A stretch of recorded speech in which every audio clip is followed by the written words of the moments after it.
Almighty God, give thanks to you, the creator of the universe, and humbly beseech you to direct and prosper the deliberations of the members of this house here assembled for the advancement of your glory and the trust and welfare of the people of Trinidad and Tobago. Grant that peace and happiness, truth and justice may be established among us for all generations. Amen, Amen, Namaste.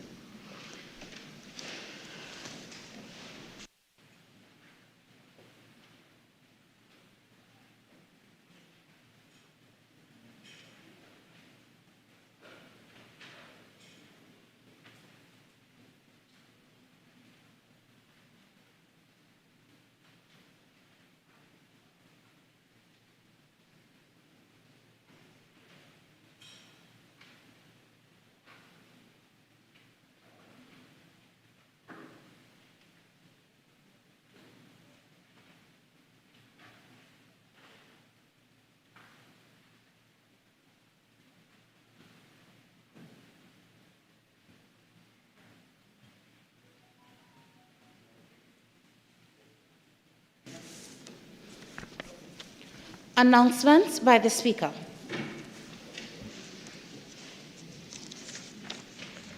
Honorable members, I have received communication from the Honorable Ayanna Webster Roy, member for Tobago East, who has requested leave of absence from today's sitting. The leave which the member seeks is granted. Honorable members, correspondence has been received from the President of the Senate dated September 14, 2021, which states as follows. Dear Speaker, read change of membership to Joint Select Committee. Reference is made to the subject at caption. At a sitting held on Tuesday, September 14, 2021, the Senate agreed to the following resolution. Be it resolved that the Senate agree that Dr. Muhammad Yunus Ibrahim be appointed to serve on the Joint Select Committee on Land and Physical Infrastructure in lieu of the late Mr. Franklin Khan. Accordingly, I respectfully request that the House of Representatives be informed of this decision at the earliest convenience, please. Thank you. Respectfully, Senator the Honorable Christine Kangaloo, President of the Senate. Bills brought from the Senate, petitions, papers. The Minister of Finance.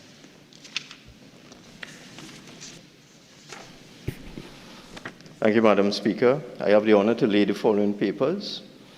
The report on the fourth withdrawal in the amount of US $100 million from the Trinidad and Tobago Heritage and Stabilization Fund in accordance with Section 50A3 of the Heritage and Stabilization Fund Act, Chapter 7009, as amended for the period May to June 2021. 2, the report on the fifth withdrawal in the amount of US $100 million from the Trinidad and Tobago Heritage and Stabilization Fund in accordance with Section 15A3 of the Heritage and Stabilization Fund Act, Chapter 7009, as amended for the period May to June 2021. 3 to 5, the report of the Auditor General of the Republic of Trinidad and Tobago on the financial statements of the Miaro Rio Claro Regional Corporation Chairman's Fund for the year ended September 30th, 2017, 2018, and 2019. 6, the second report of the Auditor General of the Republic of Trinidad and Tobago on the financial statements of the Cuva Tabaqui Talparo Regional Corporation for the year ended September 30, 2006. 7, the report of the Auditor General of the Republic of Trinidad and Tobago on the financial statements of the Office of Procurement Regulation for the year ended September 30th, 2020. 8, the audited financial statements of the University of Trinidad and Tobago for the financial year ended September 30, 2016. Madam Speaker, I beg to move that papers 3 to 8 be referred to the Public Accounts Committee. Honorable members, the question is that papers 3 to 8 be referred to the Public Accounts Committee. All in favor say aye. Aye. Any against? The ayes have it. The Minister of Finance. Thank you, Madam Speaker.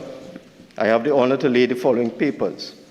The consolidated financial statements of Trinidad and Tobago National Petroleum Marketing Company Limited and its subsidiaries for the financial year ended March 31st, 2019. 10. The audited financial statements of MIC Institute of Technology Limited for the financial year ended September 30th, 2019. 11.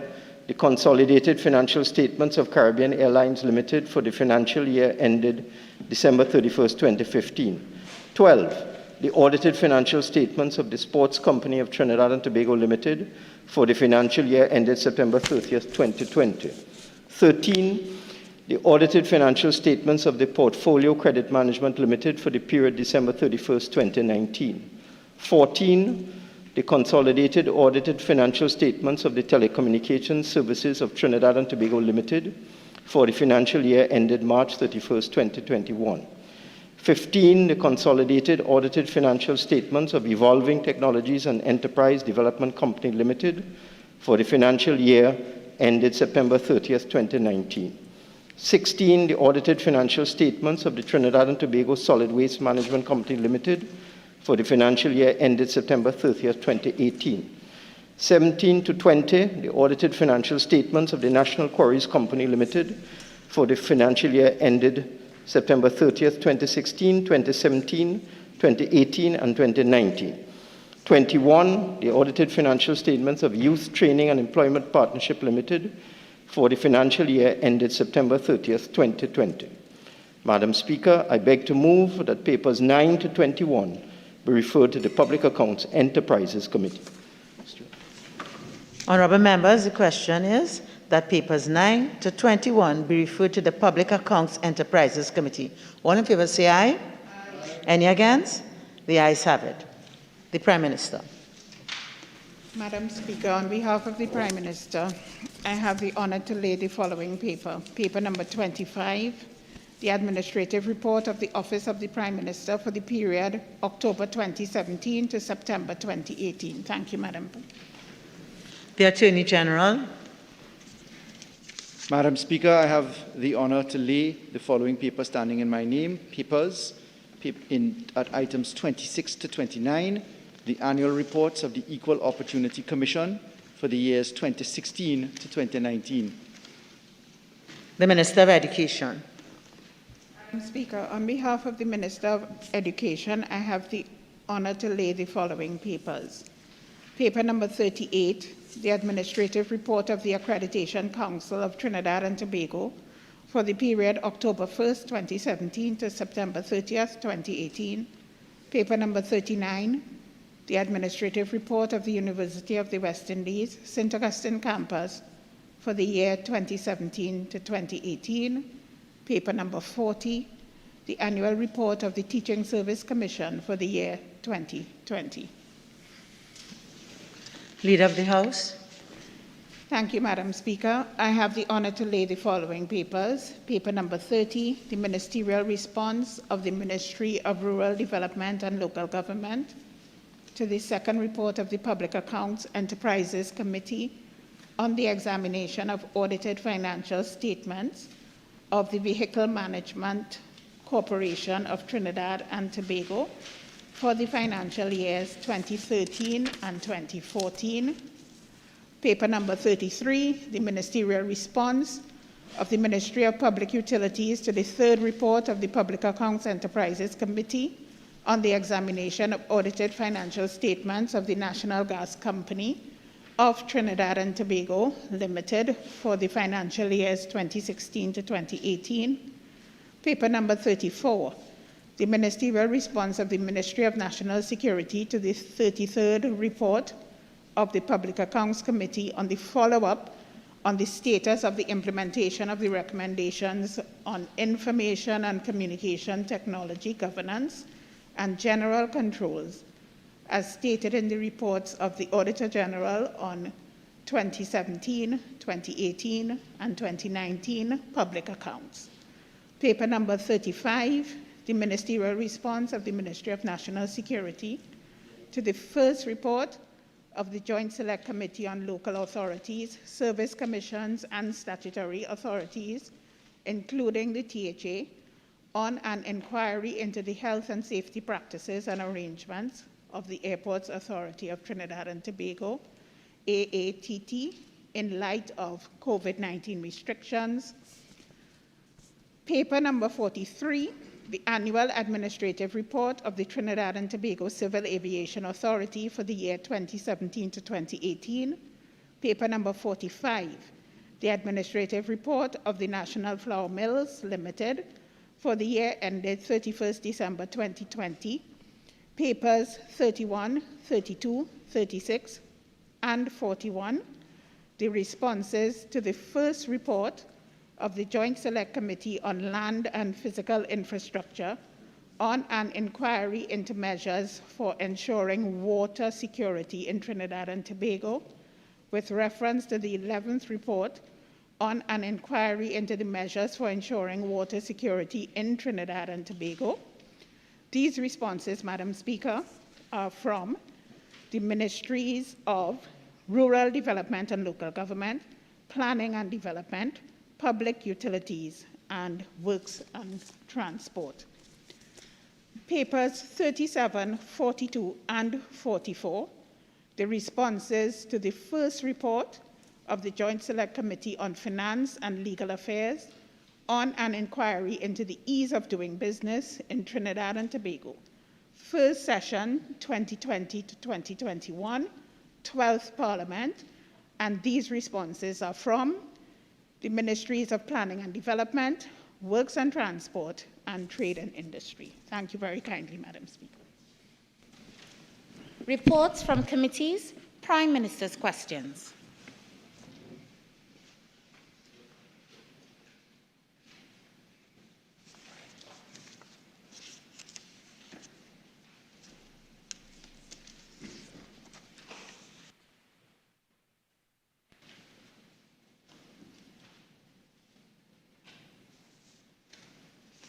Member for Point of View. Thank you, Madam Speaker. To the Honourable Prime Minister, could the Prime Minister indicate the government's policy position on the future of Atlantic LNG Train 1? Prime Minister. Thank you, Madam Speaker. Madam Speaker, the people of Trinidad and Tobago own 10% of Train 1 in the Atlantic LNG operations. This matter, as raised in the question, is currently under discussion and consideration by all stakeholders. And as soon as the deliberations are completed, the government will so advise. Member for Oropouche East. Thank you very much.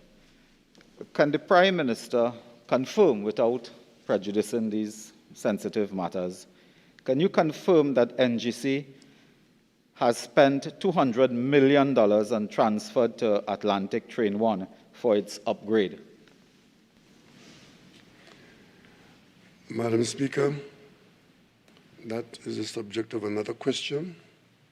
So it's there and I'll answer it at the appropriate number. Member for Oropouche East. Prime Minister, could you indicate whether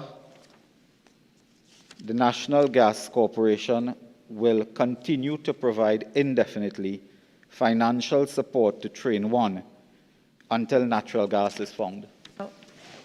Member for Oropouche East, having regard to the question asked and the response that was given, it is difficult for me to allow those questions within the context of the standing order.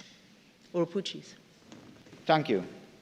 Prime Minister, in light of your position on this matter, could you tell us by any date, upcoming date, when all of these sensitive matters are expected to conclude, so you and your government could be transparent and account to the people of Trinidad and Tobago?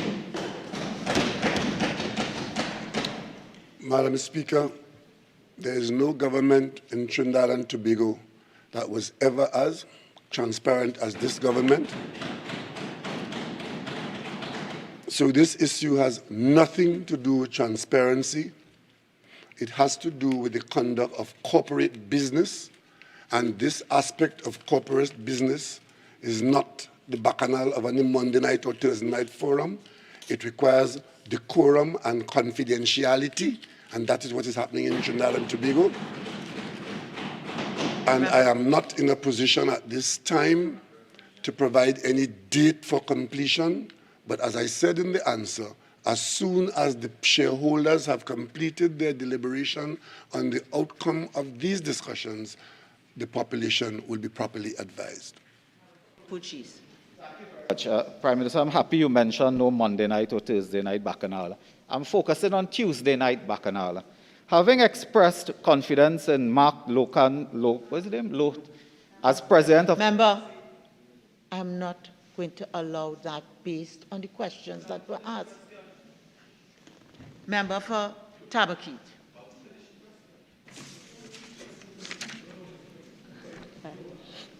To the Prime Minister, could the Prime Minister indicate whether the report of Rear Admiral Hayden Pritchard and Senior Superintendent Arthur Barrington into the issuance of the firearm user's license will be made public? Prime Minister. Madam Speaker, these works of the National Security Council will exist, but not to be made public at this time. Member for Puchis. Thank you very much. Prime Minister, are you prepared to say what was the cost of the venture undertaken by retired Rear Admiral Pritchard and retired Police Barrington? Madam Speaker, contrary to the misinformation and obsession with this matter, there has been no cost associated with this matter. Member for Puchis. Thank you very much. Prime Minister, in light of the free report, could you indicate if this report will be sent to Justice Stanley John to be the core of his inquiry? Prime Minister. Madam Speaker, these are matters of national security, and I will not engage in the obsession of the member for Oropuch East. Puchis. Prime Minister, my obsession with accountability leads me to the next question. Did you, as chairman of the National Security Council, authorize an investigation into the operations of the TTPS? Prime Minister. I didn't hear that question, Madam Speaker. Could you repeat it, please? Did you, as chairman of a subcommittee of cabinet, a policy-making subcommittee by the name of the National Security Council, authorize an operation, an investigation into the TTPS? Madam Speaker, I am not aware of and have been engaged in no such thing. Member for Puchis. Prime Minister, bearing in mind that just yesterday, at a handover ceremony for a report from the Office of Law Enforcement and Policy, another report was done on the same subject matter. Would this report be also sent to Justice Stanley John? Prime Minister. Madam Speaker, if the member could tell me what report he's talking about, I might be able to assist him. He seems to have an obsession with reports. Member, you're allowed 4 questions. You have utilized all 4. The Prime Minister has answered. Member for Tobago. Could the Prime Minister indicate the terms of reference for retired Justice Stanley John selected to the inquiry into the allegations surrounding the process for the granting of the firearm user's license by the Trinidad and Tobago Police Service? Prime Minister. Madam Speaker, as members know, especially my colleagues on the other side, that appointment of Stanley John is an appointment made by the Independent Service Commission. I am not aware that that is in the public domain as a document put out by the Commission. So the most I can tell my colleague from Tabakit at this time is that the report has not, the terms of reference have not been shared with me by the Independent Commission, and therefore I cannot assist her in her inquiry. Member for Puchis. Prime Minister, for absolute clarity, you are stating on the public record that the Police Service Commission has recruited and appointed retired Justice Stanley John to conduct this inquiry, not the National Security Council or yourself. And I'm glad the member raised it because I would like to caution the member, Madam Speaker.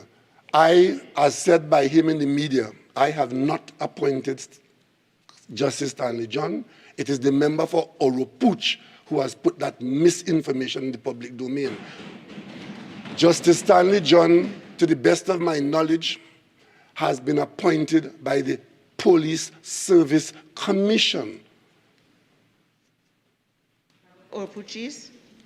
Prime Minister, bearing in mind there is enormous ambiguity and suspicion on this matter, could you call on the Police Service Commission to make clear whether or not they have appointed or recruited Justice Stanley John? Because to this date, the Police Service Commission has said nothing. Madam Speaker, the only suspicion I see here is the behavior of the member for Oropuch. Member for Point-a-Pear. Thank you, Madam Speaker. To the Prime Minister, could the Prime Minister state if the National Gas Company of Trinidad and Tobago was granted indemnity for its investment decisions from Atlantic Train 1 turnaround? Prime Minister. Madam Speaker, no indemnity has been given to the board of NGC. If and when an indemnity is required, this will be considered by the Cabinet and appropriate action taken. I would expect, Madam Speaker, that as corporation sole, the Minister of Finance will receive any such request, and if he finds it appropriate, he will bring it to the Cabinet. And if the Cabinet sees it in the interest of the people of Trinidad and Tobago, in the conduct of our business, and the Cabinet finds it appropriate, the Cabinet will act appropriately. Member for Point-a-Pear. Speaker, follow-up Prime Minister question. Based on your response, could you state if any requests came from the Board of National Gas Company for indemnification for this turnaround? I am aware, Madam Speaker, that the matter has been raised, but it has not been approved by the Cabinet. It's a matter with the corporation sole, and it's a matter for the corporation sole to decide whether he wants to pursue it with the Cabinet. Member for Oropuch. Thank you very much, Madam Speaker. Prime Minister, I believe you're also chairman of the Energy Subcommittee. Could you confirm whether or not the board of NGC has indeed granted an indemnity to the board of NGC LNG on the matter of Train 1 and $200 million plus? Prime Minister. Madam Speaker, could I get that convoluted question again, please? Madam Speaker, it's the same question, not another one. Is the Prime Minister aware whether or not the board of NGC has granted an indemnity to the board of NGC LNG? Yes or no? Madam Speaker, I'm not aware of what the member is raising or driving at. Member for Point-a-Pear. Thank you, Madam Speaker. To the Prime Minister, could the Prime Minister provide an update to the new request for proposals for the sale of the Petrotrin refinery? Prime Minister. Madam Speaker, on this matter, the process is ongoing. Interested qualified parties have now signed non-disclosure agreements and are currently undergoing their initial due diligence.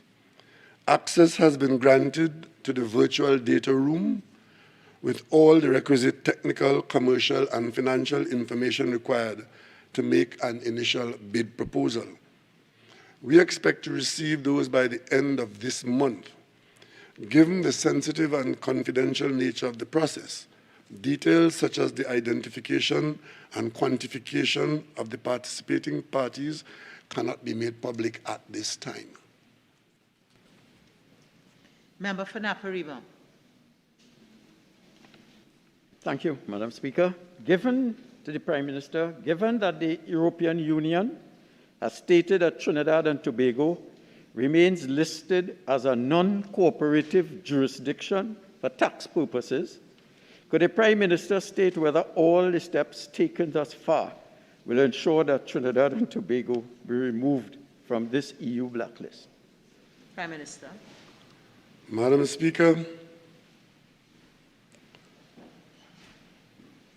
we can confirm thus far that Trinidad and Tobago has completed legislative and administrative measures requested by the EU as at October 2020. It is also engaged in further discussions with the EU, requesting review for the purpose of being removed from the EU's blacklist. The EU is in the process of discussing further legislative and administrative requirements that it may consider appropriate for granting Trinidad and Tobago's requests, especially in light of Trinidad and Tobago's removal from the Financial Action Task Force FATF grey list in February 2020.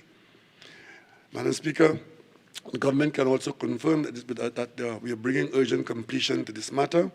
The Cabinet approved a high-level committee on July 1st, 2021 to spearhead the final resolution, and the government is aggressively pursuing resolution to this matter. Member for Naparimo. Could the Prime Minister state whether Trinidad and Tobago remains blacklisted due to this government's failure to operationalize legislation passed in Parliament, since the EU indicated that this was an important consideration for them? Prime Minister. Madam Speaker, I could not confirm any such thing. What I could confirm is the moving of the goalposts along the way, and that these requests change consistently. And if the member is paying attention to CARICOM's complaint to the international community, one of the complaints we have, Madam Speaker, is the way we are being treated arbitrarily by the European Union, and not as definitively as when we dealt with the United States in the FATF matter. Member for Naparimo. In November 21st, 2017, our Finance Minister wrote the EU committing to passing a suite of legislation to get us removed. One was the base erosion and profit shifting. Member for Naparimo. As you're quite familiar, you have 15 seconds, to ask a question. Please ask a question. The Prime Minister state why the base erosion and profit shifting legislation promised by us to the EU has not been brought to Parliament. Madam Speaker, that answer is absorbed in my first part when I said that Trinidad and Tobago has completed the legislative and administrative measures requested by the EU as of October 2020. There are still discussions as to what further administrative arrangements are required, and those matters are being pursued. Member for Naparimo. Could the Prime Minister give us status of the suite of legislation passed to get us off the EU blacklist in terms of operationalization? With the appropriate notice to the appropriate minister, and a comprehensive answer can be had to that. Only one of two CARICOM countries on the EU blacklist. Could the Prime Minister give us a date when Trinidad and Tobago would not appear slothful and get off the list?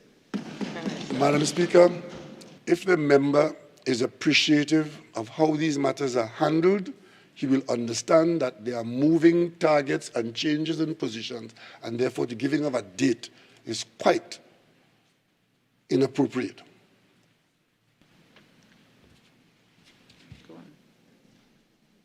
Urgent questions?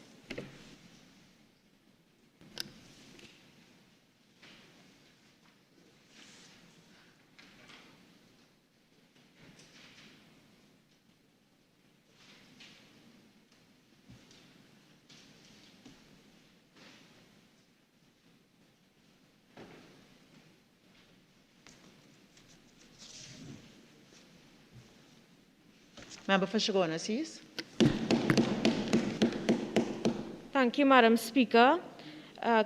Question to the Minister of Finance. Could the Minister indicate the proposed date or dates when the outstanding screened applicants would receive their salary relief grants? Minister of Finance. Thank you, Madam Speaker. To date, 21,656 applications have been screened, and as at September 10th, 2021, payments have been made to 6,560 eligible applicants. The process continues. Member for Shagona Seat. Thank you, Madam Speaker. Madam Speaker, given the fact that in August 2021, the total number of recipients would have been 4,070 thus far, could the Minister indicate what are the obstacles preventing timely payments or payments in a much faster mode to screened applicants who would have applied as of May 2021? Minister of Finance. Thank you very much, Madam Speaker. Madam Speaker, the processing of these applications is quite a comprehensive process. In many situations, the applications are missing critical information. In other situations, the persons have put inaccurate information. In other situations, the persons are not eligible for the grants. And in other situations, things as simple as a NIS number, bank account number, and other important details are left out of the application. As a result, being a conscientious government, the Salary Relief Grant Unit at the Ministry of Finance is making personal phone calls to every single one of those 21,000 persons to ensure that they are given another opportunity to provide the missing information so that they can get the grant from this caring PNM government. Member for Shogunasees. Madam Speaker, given the response by the Minister of Finance, seeing that all of these efforts which he's indicating are being made by the Ministry of Finance, could the Minister give a proposed date, as the question specifically states, for the outstanding relief grants to be paid? Minister. Madam Speaker, I would really like to give a specific date, but I will give a specific example. There was a particular individual in my own constituency who applied for a grant and was unsuccessful. The person contacted me, and I had to indicate to the person they left out the NIS number of their employer and other details with respect to their employer. It took quite a long time for that information to be submitted. So in many cases, the date on which a payment would be made is actually dependent on the person's providing the necessary information. Another person, not from my area, but from Shogunas, had also contacted me, and we discovered that the person had put the wrong date of termination of employment way before the cutoff date. It was an error. So they had to go back to their employer to get a new letter indicating that they fell within the boundaries of the parameters of the grant. So it is not possible to give an exact date, but we are working assiduously, and I'm very hopeful that within the next month or so, we can pay all outstanding grants that are eligible and genuine. Questions on notice. Requests for leave to move the adjournment of the House on definite matters of urgent public importance. Statements by ministers. Personal explanations. Introduction of bills. Motions relating to the business or sittings of the House and moved by a minister. Leader of the House. Thank you, Madam Speaker. Madam Speaker, I seek your leave in accordance with Standing Order 122.1 to move for the suspension of Standing Order 45.1, given the fact that we are still in the midst of a global pandemic. Honorable members, leave is granted. Leader of the House. Thank you, Madam Speaker. Madam Speaker, I beg to move that Standing Order 45.1 be suspended during the period of the current global pandemic, and that the time limit for speeches and debates be allotted as follows. A maximum of 30 minutes for the mover and first responder. All other speakers, a maximum of 20 minutes. And the reply of the mover, a maximum of 20 minutes, all with no extension. Thank you, Madam Speaker. Honorable members, the question is that Standing Order 45.1 be suspended during the period of the current global pandemic, and that the time limit for speeches and debates be allotted as follows. A maximum of 30 minutes for the mover and first responder. All other speakers, a maximum of 20 minutes, and the reply of the mover, a maximum of 20 minutes, all with no extensions. All in favor say aye. Aye. Any against?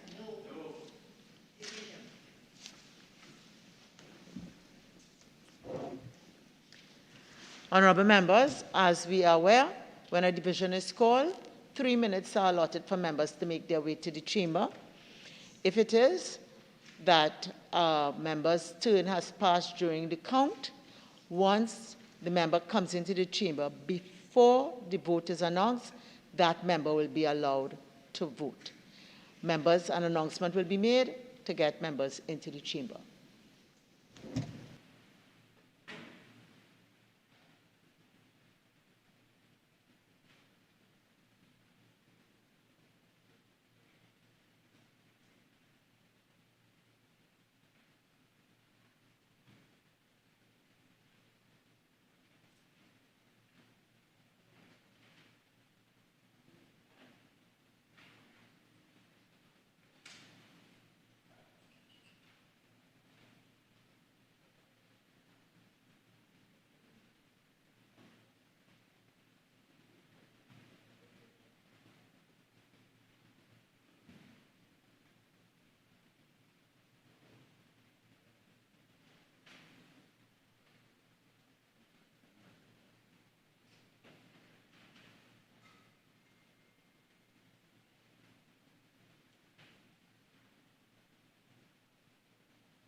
Honourable members, the vote shall now commence.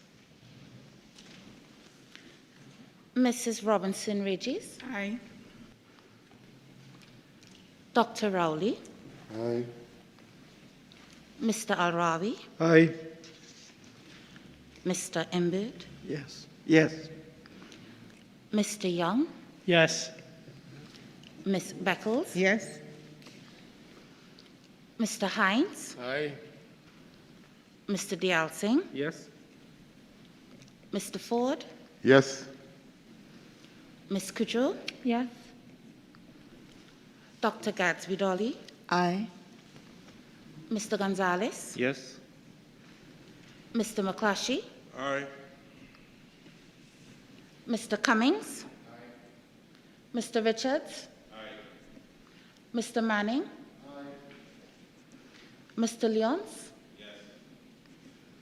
Mrs. Morris Julian,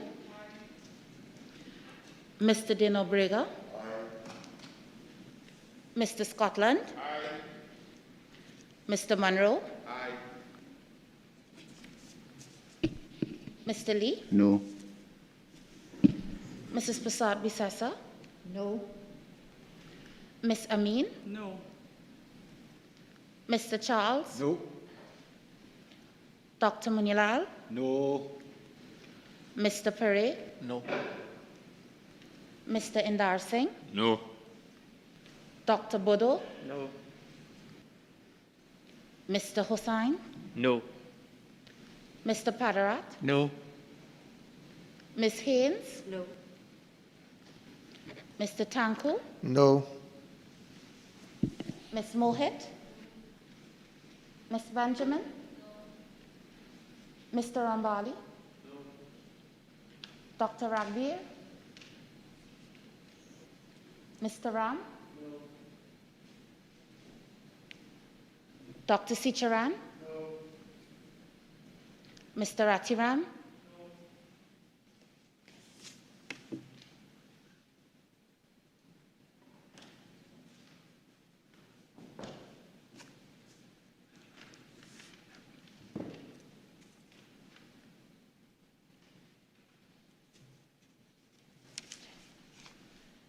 Madam Speaker, the results of the division are as follows: 21 votes for and 18 votes against. No abstentions. Honorable members, upon a division with 21 members voting for, 18 members voting against, no abstentions, the motion is carried and passed.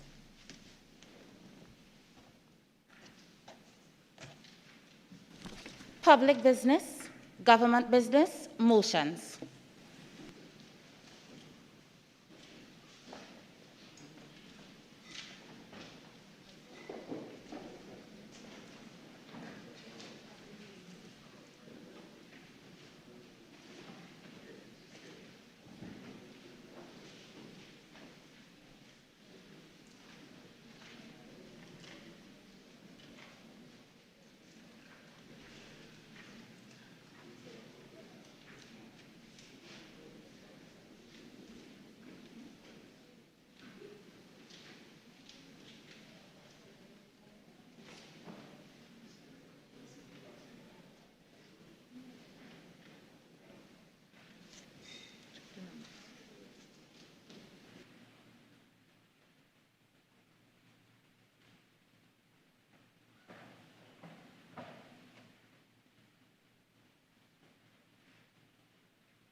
So,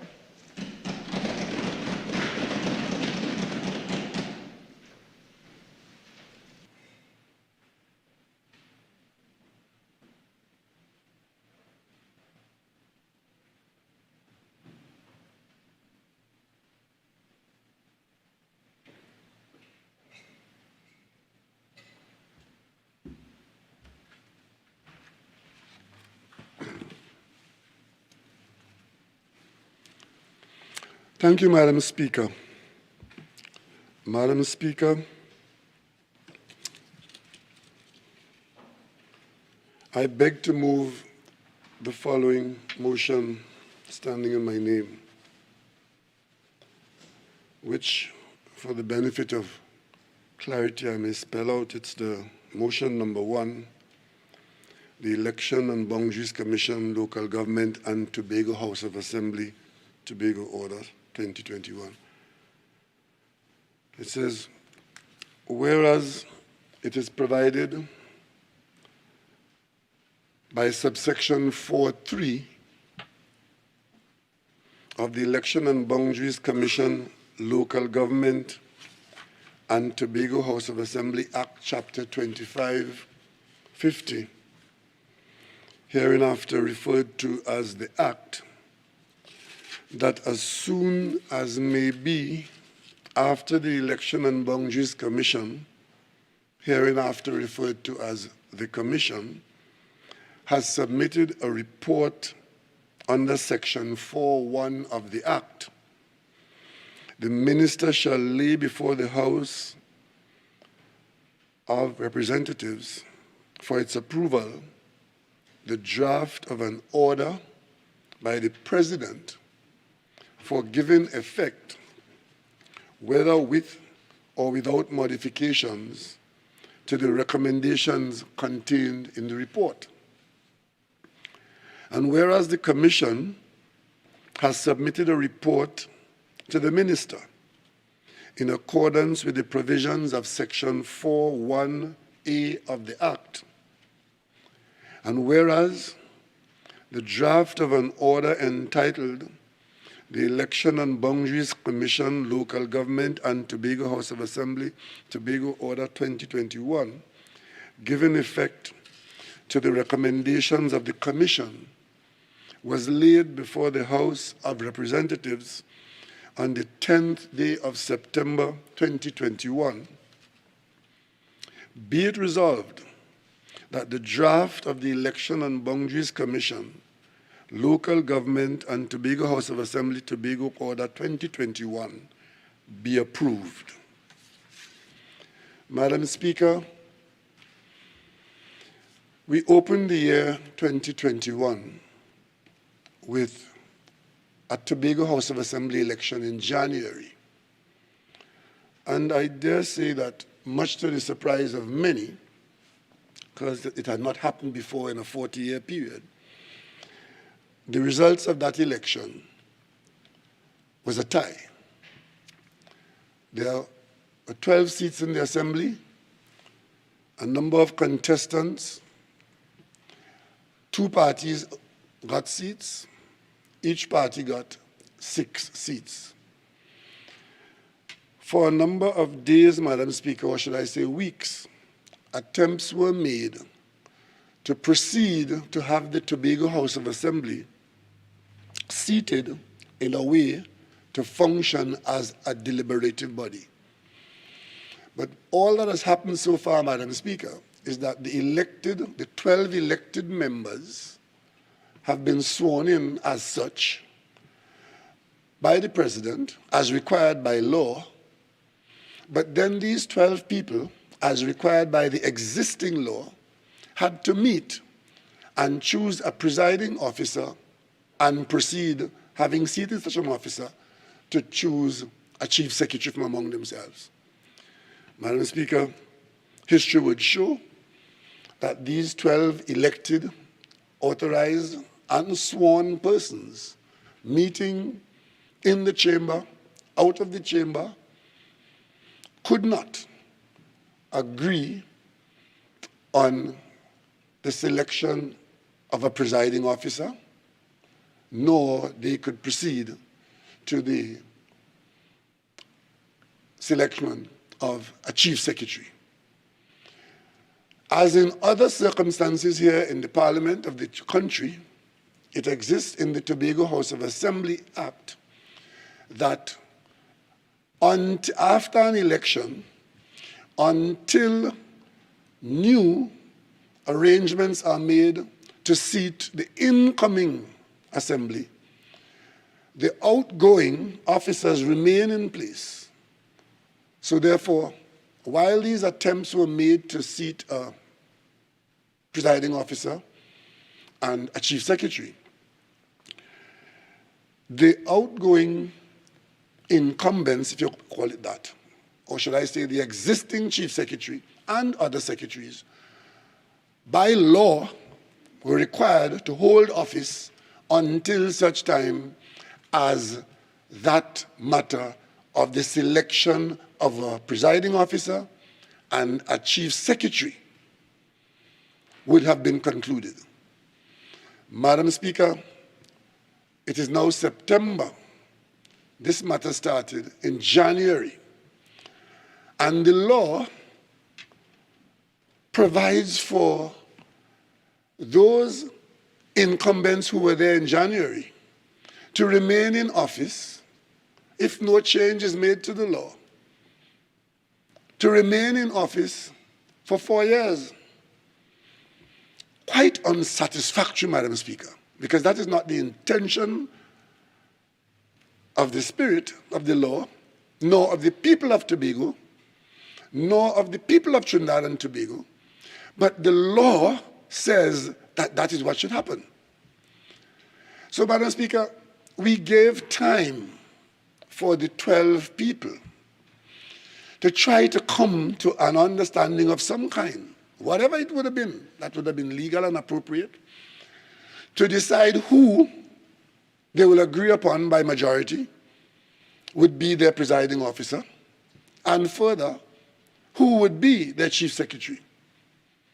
January to September, Madam Speaker, notwithstanding threats of lawsuits, accusations, and recriminations, these 2 requirements have not been met in Tobago.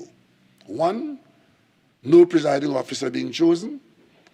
2, no chief secretary being chosen to replace the incumbent as required by the new elections which took place. So, Madam Speaker, we could sit and do nothing, as some people are advising us, or we could try to do things that the law does not permit, which we will not participate in. But the long and short of the story is that the Tobago situation is unsatisfactory. And as a government, we have taken action to ensure that the situation that prevails today does not prevail for one day longer than it should prevail, as we seek to use the law to fix the law. What does that mean, Madam Speaker? When the government saw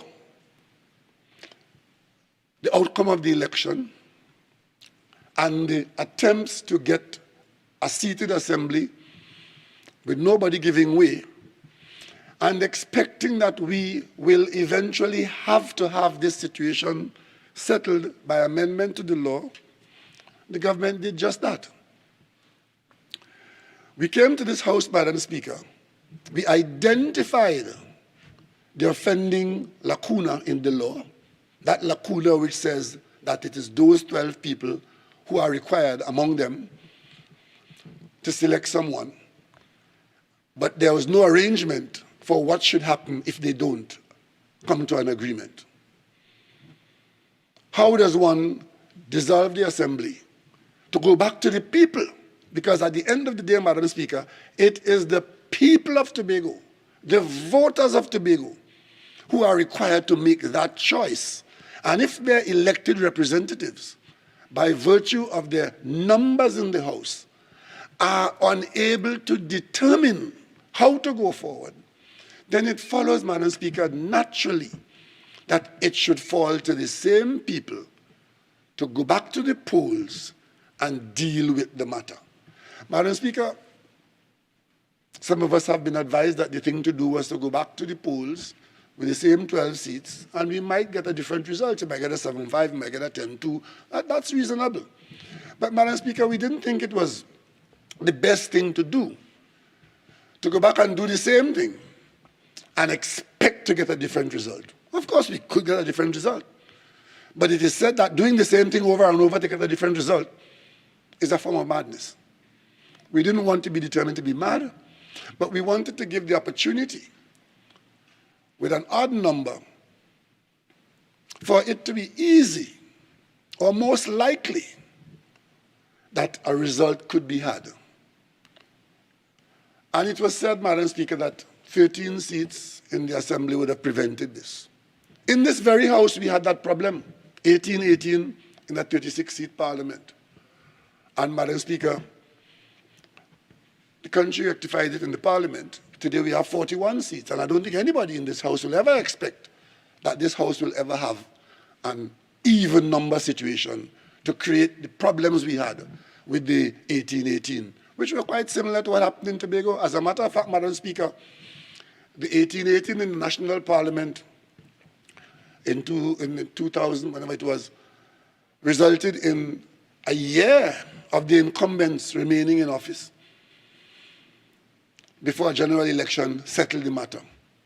The identical situation is happening now with the Tobago House of Assembly, except that it's not 18-18, but it's 6-6. And of course, Madam Speaker, the electorate went back to the polls, and the Tobago electorate is now being asked to go back to the polls. But the Tobago situation was a little peculiar in that the law did not permit the Tobago electorate to go back to the polls as simply as that. The law required an amendment to bring about the dissolution of the Assembly and the calling of an election before the 4-year period was up. That was the difference. And this House did that. We amended the law, the Tobago, we amended the Election and Boundaries Commission, Local Government and Tobago House of Assembly Act 2550, and we amended it to create the Amendment Act number 2 of 2021. Madam Speaker, there are very few things we do in this country that everybody agree on. We never get a total agreement on the West Indies team. Right now, we concerned about that. There are very few things that all of us will agree on. But I think it is reasonable that the majority will agree that this matter needs to go back to the polls so that the people can vote, and that will solve it and we get out of the situation. I think, Madam Speaker, as a Tobagoan, I think I have a clear understanding of the sentiment in Tobago, that the vast majority of people in Tobago, not everybody, but the vast majority of people want this situation settled.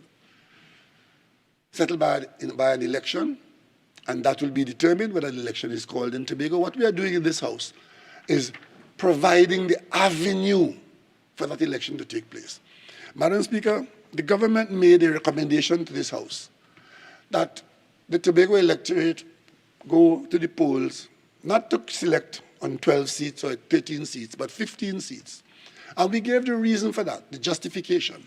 Because it just so happens, Madam Speaker, that before the results of the January election were known, this House, by way of its Joint Select Committee, was engaged in certain upgrades to the administration of Tobago.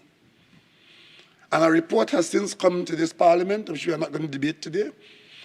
But the report, even before the report came to the House, had recommendations which were arrived at by years of consultation in Tobago, and by recommendation to the Cabinet, which came to the Parliament by recommendation, which came to the Joint Select Committee by recommendation, which came as a Joint Select Committee report back to the House. And one of those recommendations, Madam Speaker, was that the Tobago electorate, in anticipation of its progress and its responsibilities, which we hope will come to them in the not-too-distant future, that you have the electorate divided in Tobago into 15 districts, and that you go to the polls to elect 15 elected people. And if I may mention en passant, that the House for Tobago in the future, we anticipate would be a mixed House with 15 elected people, and the recommendations which are still before this House is that would be augmented by nominated persons to a new Tobago House. Those are the facts, Madam Speaker. That's what is being held out to Tobagonians as part of their improved administration in improved internal self-government for Tobago. Those are facts. It's against that background, Madam Speaker, that the government has come to the House, amended the law under the authority of this House to create the 15 seats in Tobago. And having so done, Madam Speaker, being driven by the need to rectify what's going on there now, once it was passed in this House, assented to, and proclaimed and become the law under the laws of Trinidad and Tobago, Madam Speaker, the Election and Boundaries Commission, an independent body, was so driven by the laws of Trinidad and Tobago to go and do what has to be done. And it is that, Madam Speaker, which has resulted in this report being before us, because the commission, the law having been passed here, the commission then proceeded to do what the law says the commission must do. The independent commission is a lawful body. They've done what we asked them to do by law, and they have gone and selected the 15 seats as per Section 4.1. And let me read Section 4 of the authority that governs the Act of the EBC. Madam Speaker, permit me to read it for you from the report. Section 4, and that's Roman 8. The second schedule of the Act outlines the rules to be used by the Commission, and I would like to repeat that. The second schedule of the Act outlines the rules to be used by the Commission in determining the number of electors for the electoral districts in the electoral area of Tobago, and the critical rules relevant to Tobago are quoted as such. 1, the number of electors in each electoral district of a regional electoral area shall, so far as practicable, be the number obtained by the application of the Rule 2, but the Commission may, in consideration of Rule 3, vary such number, provided that in no case shall the number of electors in any one electoral area exceed or be less than the number of electors in any other electoral district of that electoral area by more than 25%.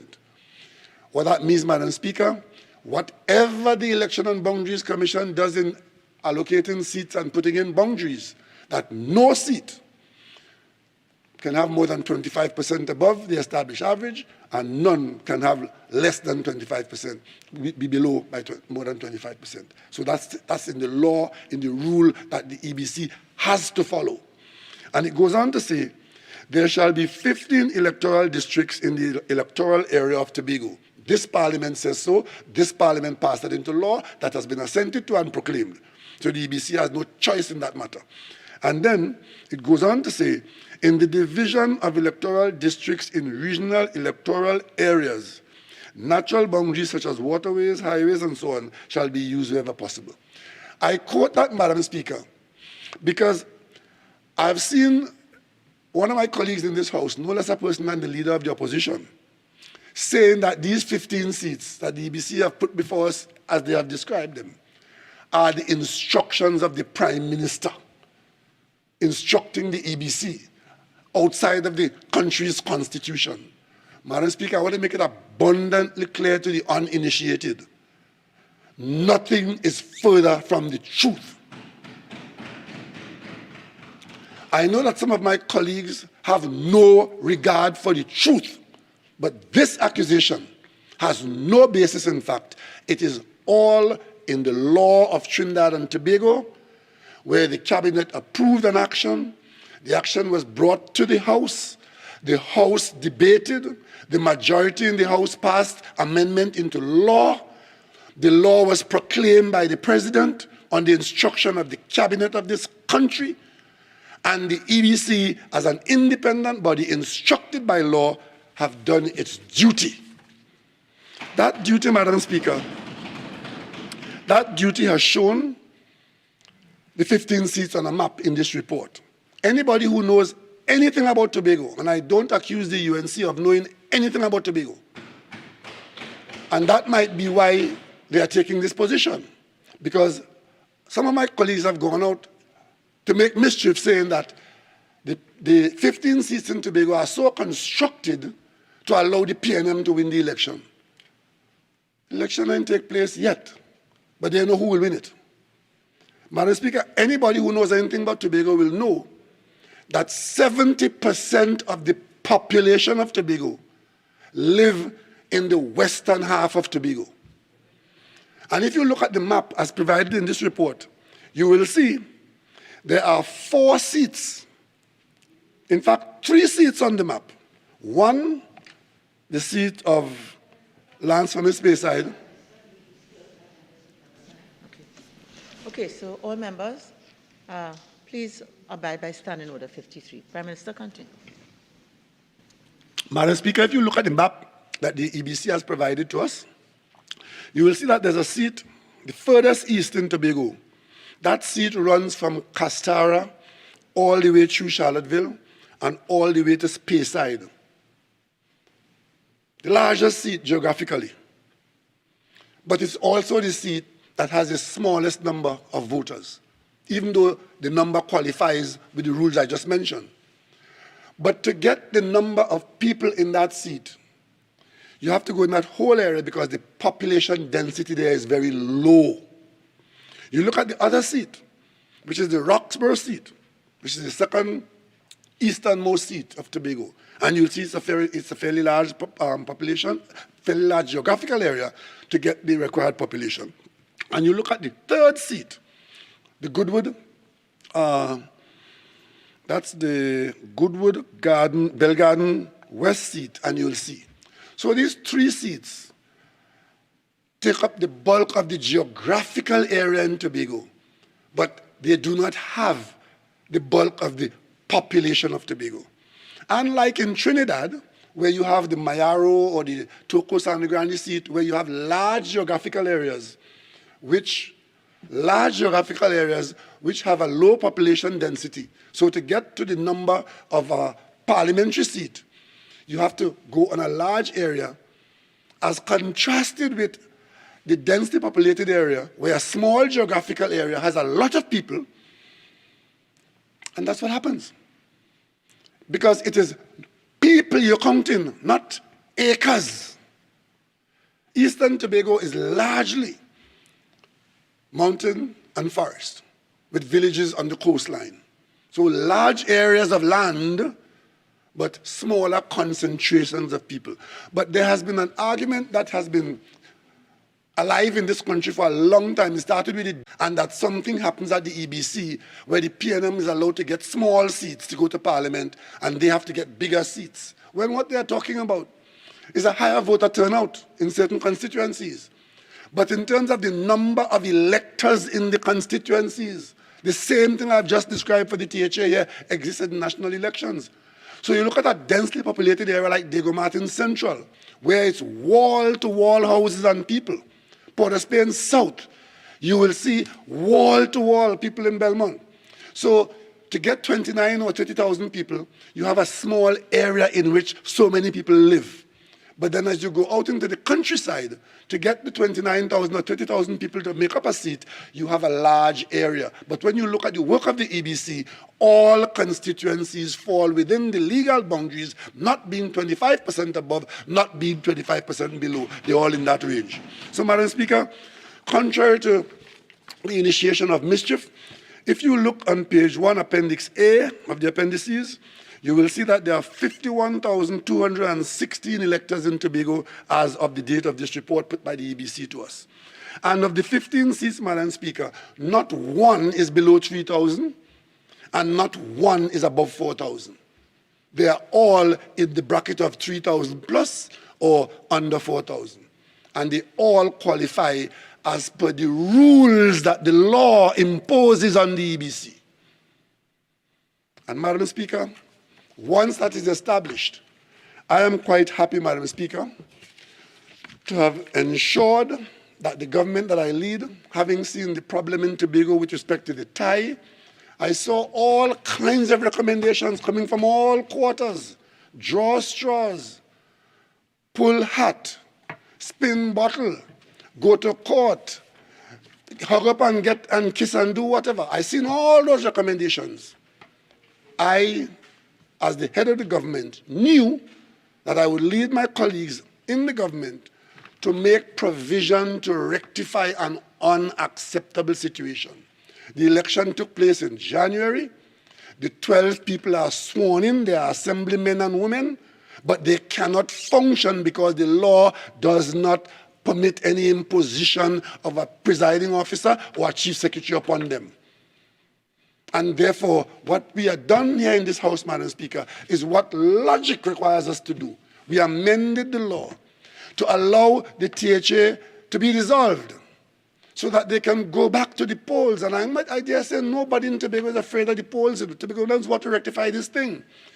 And of course, the amendment indicates that the election cannot be called under 60 days or no more than 90 days away. So it's all spelled out there carefully.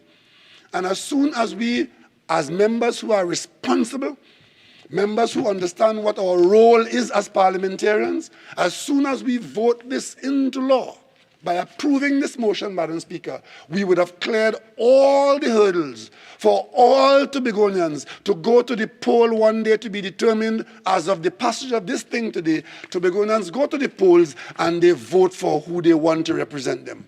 Madam Speaker, today is not the election day. This is not the election campaign. All we are doing as legislators is clearing the way for the law to be applied. A lacuna has been closed.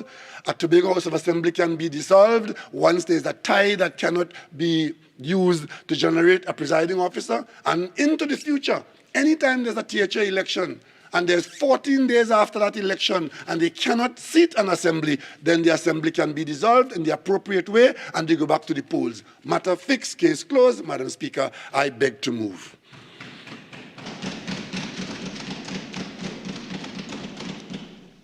Honourable members, I will now propose the question for debate. Be it resolved that the draft of the Elections and Boundaries Commission, Local Government and Tobago House of Assembly, Tobago Order 2021 be approved. Member for Barataria Sanwan.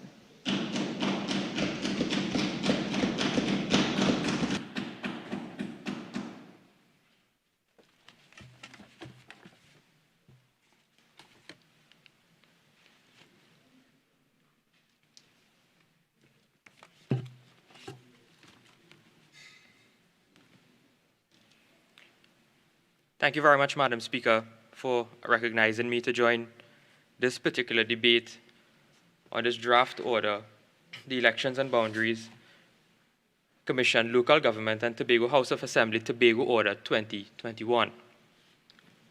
And not too long ago, Madam Speaker, this House was also assembled to debate the last draft order, which would have initiated the elections to be held on the 25th of January 2021.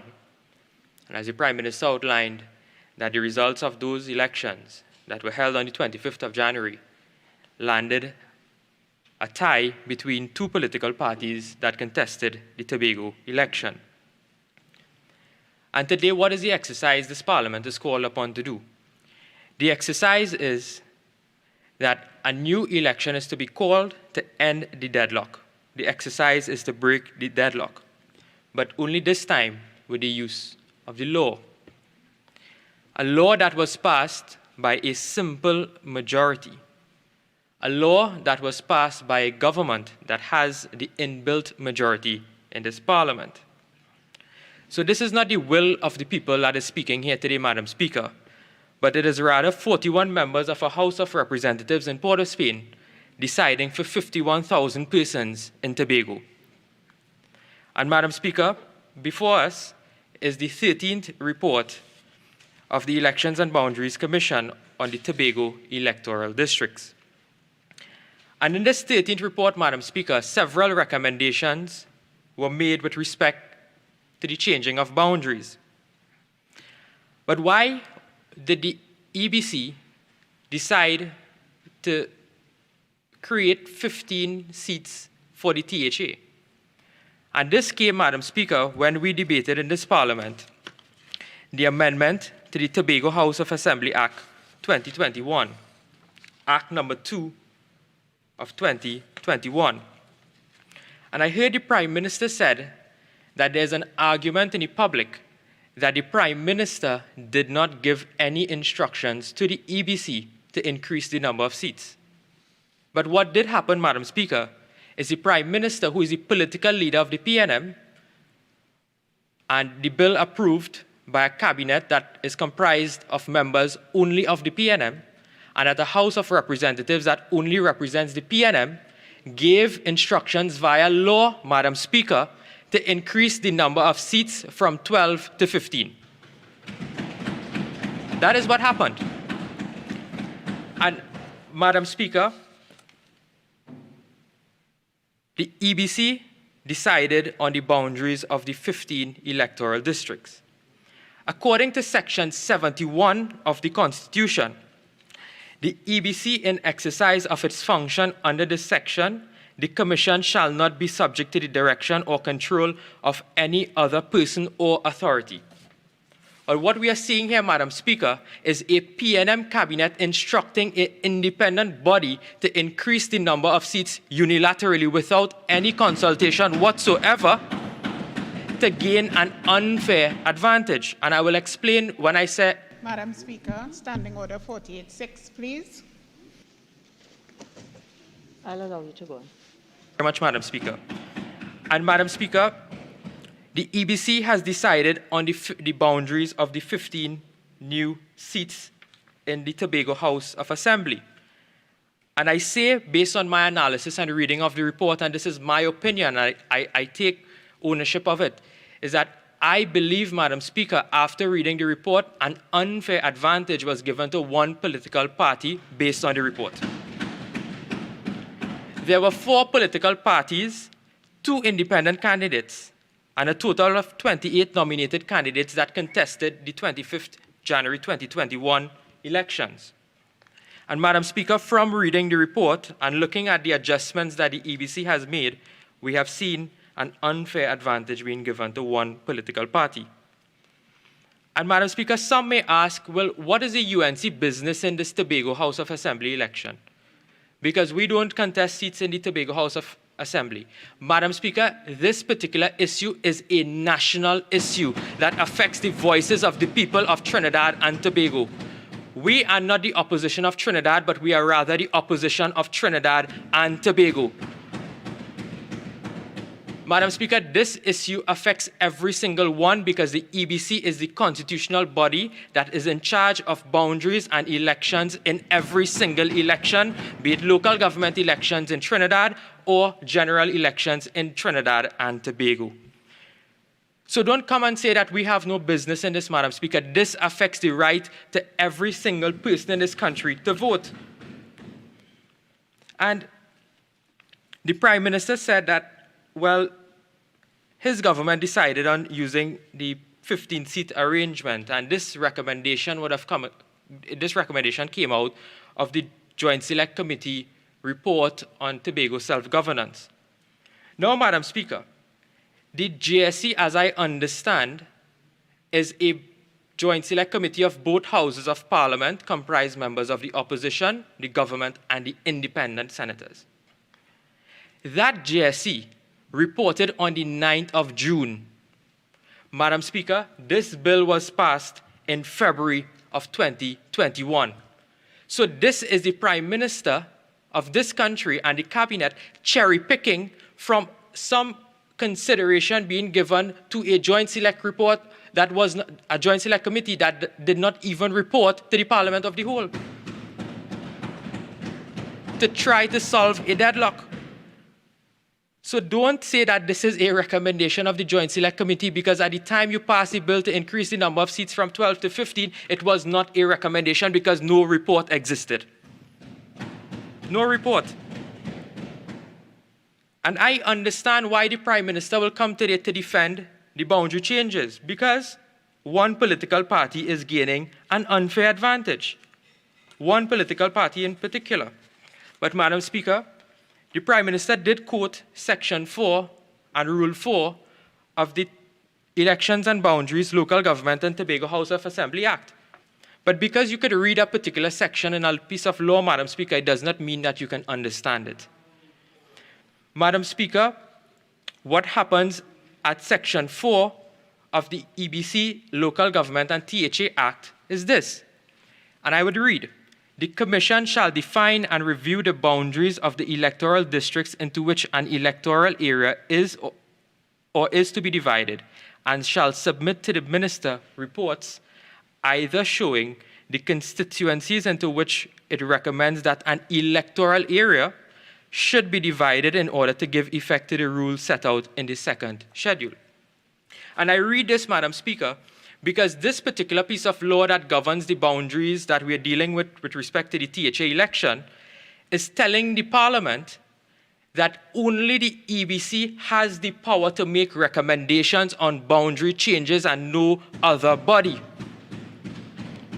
And not too long ago, Madam Speaker, I made reference to the 12th report of the EBC THA electoral districts.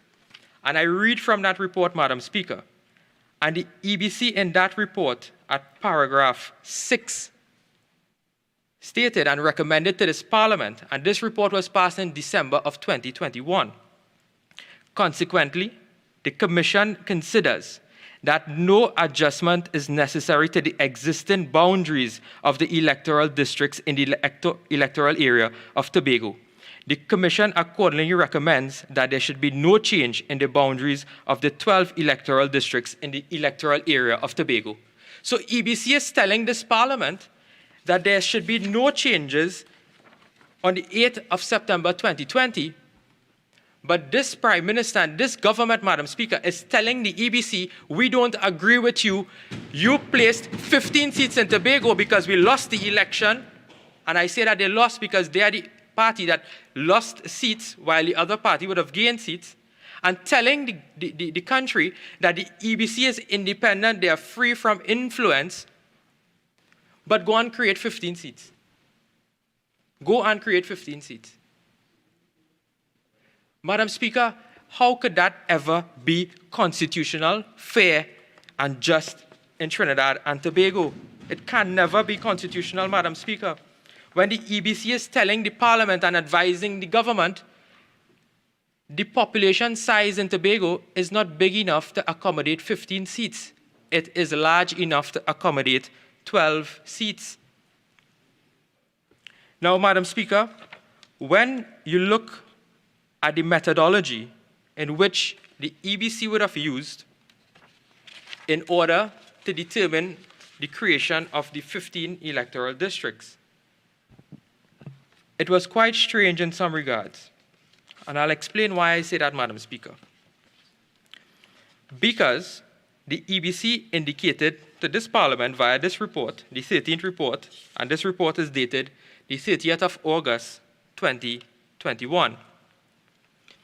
And in this particular report, Madam Speaker, it explained how they derived at the creation of the 3 additional districts in Tobago.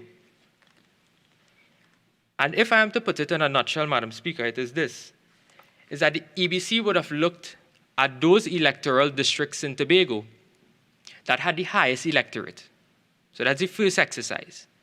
And then they also took into consideration those electoral areas of the existing 12 that had a wide or larger geographical area. And Madam Speaker, of the 12 seats, the 15 seats were now created. And when you look at the report, Madam Speaker, the 6 seats in which the People's National Movement currently hold in Tobago, the additional 3 seats came from those 6 particular areas. So it is the EBC, via this report, creating 6 PNM seats into now 9 PNM seats. Madam Speaker, one would ask, how can this be fair? So, and I've seek the leave of the Speaker in order to display, Madam Speaker, and I thank you very much for the opportunity to display. And Madam Speaker, I have a chart in my possession. And this chart shows the results of the 2021 THA elections. And this shows how the 12 seats are currently existing in law. And it shows the areas in which the People's National Movement would have won and the PDP would have won. And Madam Speaker, the reason why I brought this chart is because I would like to assist members of this House to show where the seats really did come from. So the first 13 district, Madam Speaker, came from this seat here. It's the Blackrock Wim Spring Garden seat. So this red area here. And in this red area here, Madam Speaker, the EBC indicated that this seat had the highest number of votes in the highest electorate in the entire island. And because of the larger geographical area, they used this particular seat. But Madam Speaker, just 53, 1E. Again, a lot of crosstalk. I can't hear. Okay, so members, let's proceed so that we can hear the contribution from the member for Baratarisano. Thank you very much, Madam Speaker. Madam Speaker, and for the 13th district to be created, the Blackrock Wim Spring Garden seat was used, and also the Scarborough Cola Hall seat was used. And from these 2 seats, Madam Speaker, what happened is that the EBC was saying that they're using the seats for the highest electorate. But when you look at the electorate of the Scarborough Cola Hall seat, Madam Speaker, it had the 7th highest electorate on the island. The 7th. So the EBC, by its own recommendation and rules, did not apply its rules. And these both seats being won by the PNM in the last election. Now, 4 PDs were taken out from those 2 seats, Madam Speaker, to create the 13th district, which we call the Darrell Spring Wim seat. And Madam Speaker, when you look at all of the polling divisions that were taken out from those particular existing seats, all of those polling divisions were won by the PNM in the 2021 election. The EBC indicated that it used the highest electorate in determining which seats to cut.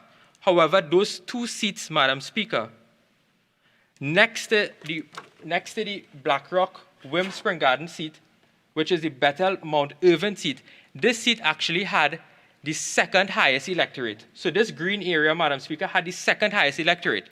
But the EBC did not use this seat, which is bordering the Blackrock seat with the highest electorate. It rather went to the Scarborough seat, which had the 7th highest electorate on the island. So that again shows that the EBC was not applying the rules that it stated.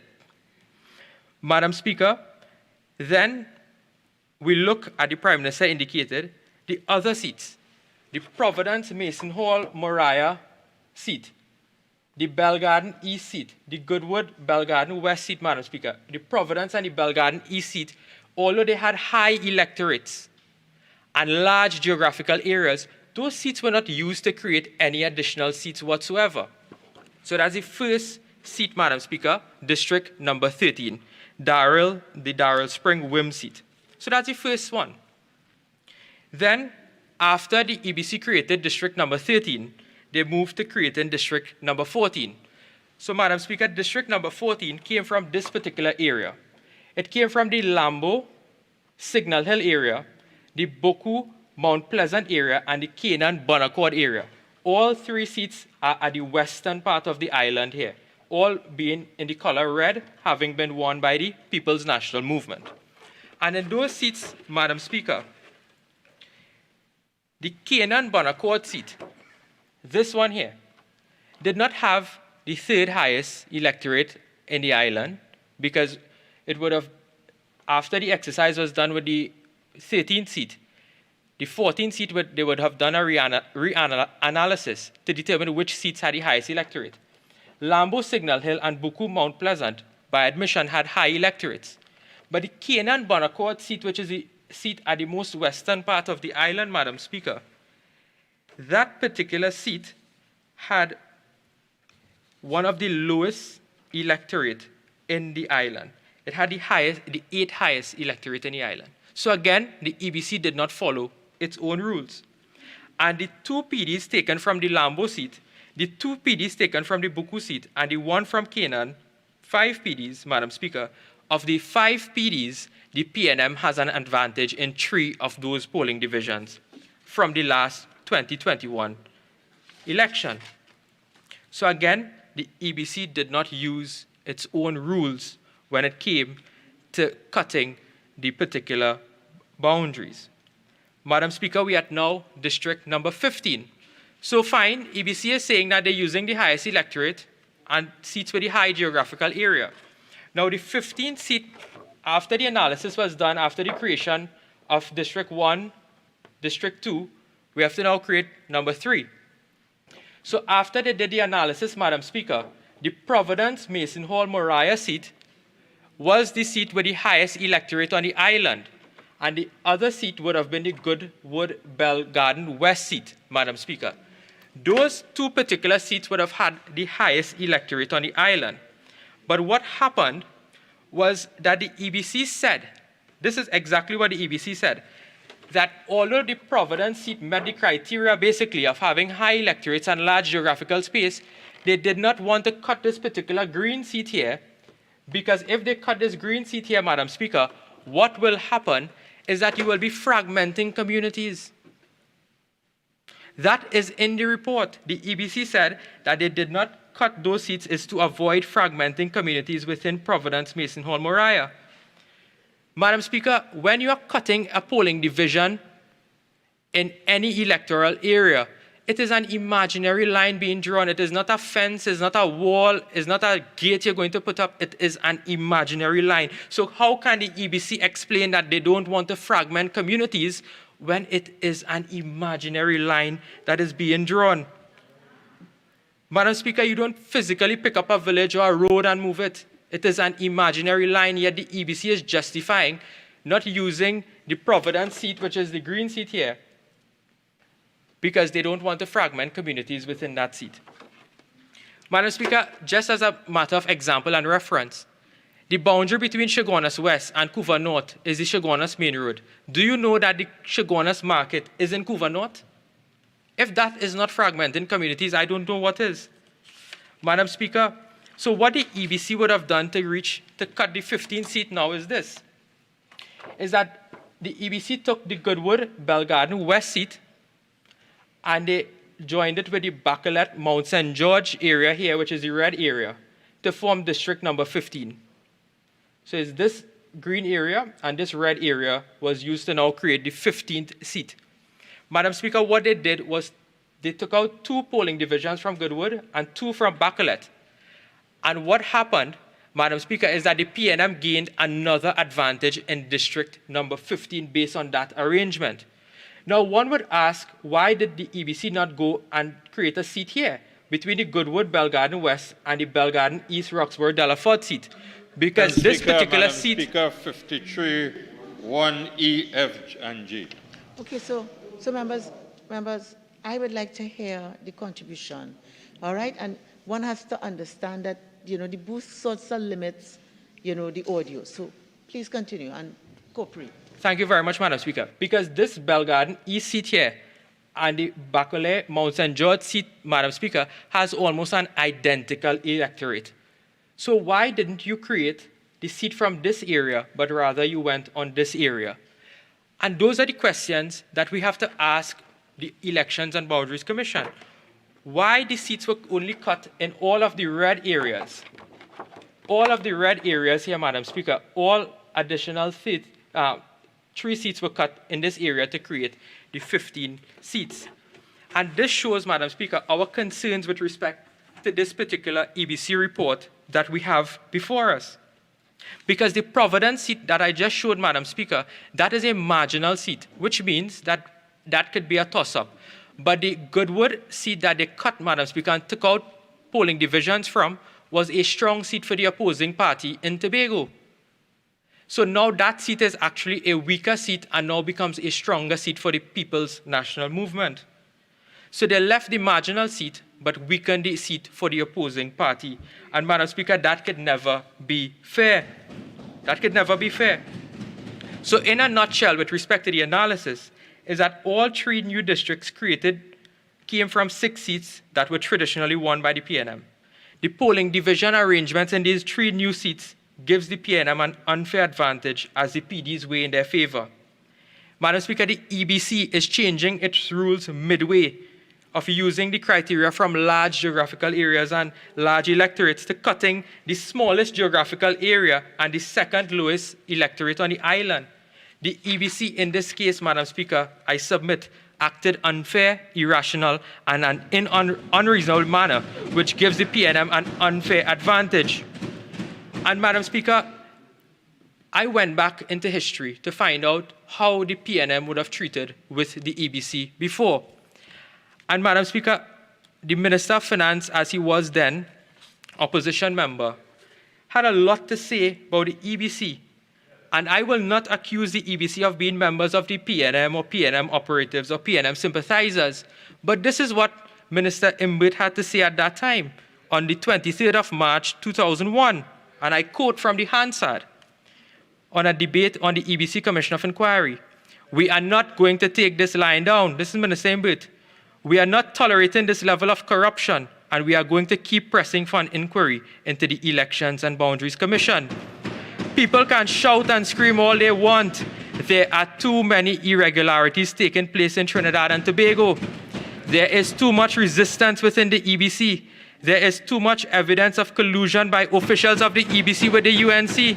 There is too much evidence of opposition within the EBC to the People's National Movement, and we are pressing for a commission of inquiry." Madam Speaker, this is the member for Diego Martin Northeast as he then was. Madam Speaker, they are the ones who are accusing the EBC of colluding with the UNC when, Madam Speaker, the EBC has recommended a report to this Parliament. When the EBC has recommended a report to this Parliament that gives the PNM an unfair advantage in 9 of the electoral districts in Tobago. After they have lost an election in Tobago, Madam Speaker, they come to the Parliament with their simple majority to overrule and override proper election rules, fairness, equity, and justice in elections, Madam Speaker. Madam Speaker, today is the International Day of Democracy, and before our eyes we have seen the PNM erode the democracy of Trinidad and Tobago. When there was an 1818 tie, the Prime Minister at that time was not a coward to change the law. He went back to the polls, Madam Speaker. He went back to the polls.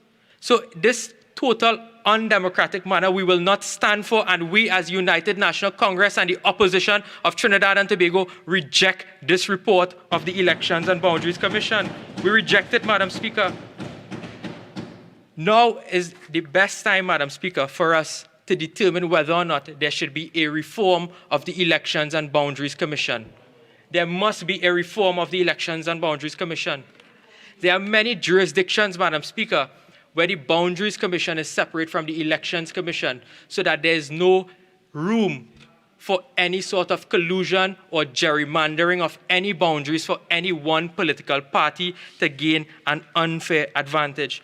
Madam Speaker, we as the opposition will stand in the way of any attempt to erode the democracy of the people of Trinidad and Tobago, Madam Speaker. We will stand in the way. Madam Speaker, this is not fair. Madam Speaker, this is not fair. And it was the member for Siparia. A similar situation happened in St. Kitts, Madam Speaker, and the member for Siparia, together with the Honorable Mia Motley, Queen's Counsel at that time, in the case of Sean Richards and the constituency boundaries of St. Kitts, Madam Speaker. The member for Siparia, who represented then the Honorable Sean Richards and Lindsay F. Grant, Madam Speaker, the member for Siparia went to the court where a similar situation was taking place with respect to gerrymandering of boundaries and won, Madam Speaker. This particular case, Madam Speaker, the actions of the EBC in this case, Madam Speaker, must be judicially reviewed, Madam Speaker, because it is totally unfair, unreasonable, and irrational for the EBC to be drawing boundaries in this particular manner. Madam Speaker, we as United National Congress and the opposition, as I said, will stand in the way of any attempt to remove the voices of the people of Trinidad and Tobago, because it is only an election that you really give the citizens a voice in this country, Madam Speaker, and we will ensure that we give them the protection of that voice in Trinidad and Tobago, Madam Speaker. So we reject this report. There's already an inbuilt tiebreaker in the law. Do not come with your simple majority in this parliament to railroad the democratic process that was inbuilt in our constitution ever since independence, Madam Speaker, and I thank you very much. The Attorney General. Madam Speaker, I thank you for this opportunity. If you could just remind me the contribution time at this point. 20 minutes. Madam Speaker, I'll make quick entry into this debate. Madam Speaker, I say most certainly that everything that the Honourable Member for Barataria Sanwan has just said is designed to confuse and mislead the people of this country. The Honourable Member took us upon an excursion which involved confusing general elections with local elections. The Honourable Member then went on to make the most terrible of accusations against the Elections and Boundaries Commission of the Republic of Trinidad and Tobago. And Madam Speaker, let me, by the beginning of this submission, say, our EBC has been recognized the world over as being one of the most outstanding independent bodies designed to treat with elections and boundaries systems in the world. That is why our EBC found itself in Africa in the creation of states and republics on the continent of Africa. And in its history, the EBC has never been brought into the kind of odium that the Honourable Member for Barataria Sanwan produced. The Honourable Member sought to distract us by reading from the Member for Diego Martin Northeast back in 2001. But when the Honourable Member for Diego Martin Northeast spoke in 2001, that was in a different context not against the EBC, but against the consequences of voter padding. I will say no more about that. And I could say that with history in the round because it concerned the seat of San Fernando West, which was properly then won by my own mother in the year 2002.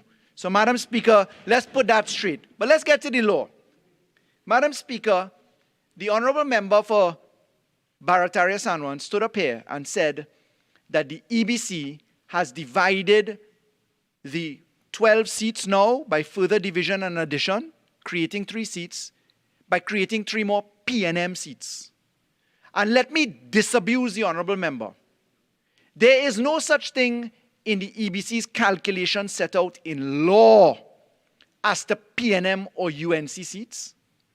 If that was the case, when Caroni was 1 seat in a general election context, and it then became Caroni in 3 different seats, divided into Chaguanas East, Chaguanas West, Caroni North, Caroni South, Caroni Central. If you take the fringes of 5 seats, 3 at Caroni. Did anybody stand up and complain that the UNC was getting 3 Caroni seats? It is puerile and infantile by way of argument to make an example such as that, Madam Speaker. Let me put the law into context. And let me direct the Honourable Member to the Constitution of the Republic of Trinidad and Tobago. The Constitution of the Republic of Trinidad and Tobago sets up the Elections and Boundaries Commission. That is under Part 4, Section 70 of the Supreme Law of the Republic. The EBC, in its role under the Constitution after it is established, sets up for general elections a methodology and report, and the Constitution sets out how 36 seats can be changed as we have to 41. Those 41 seats were set out by way of springboard for creation in Section 70. Trinidad and Tobago shall be divided into 36 constituencies or such other number as may be provided for by an order made by the President in accordance with the provisions of this part, and such constituency shall return 1 member to the House. The EBC has no role in the Constitution when it comes to the creation of seats in Tobago, because that is governed not by the constitutional sections 70 onward, but instead, Madam Speaker, they are brought about by Chapter 2550. That is the Elections and Boundaries Commission, Local Government and Tobago House of Assembly Act.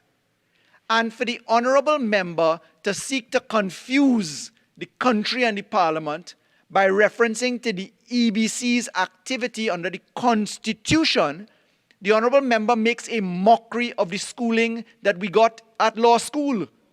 Because Chapter 2550 is absolutely clear.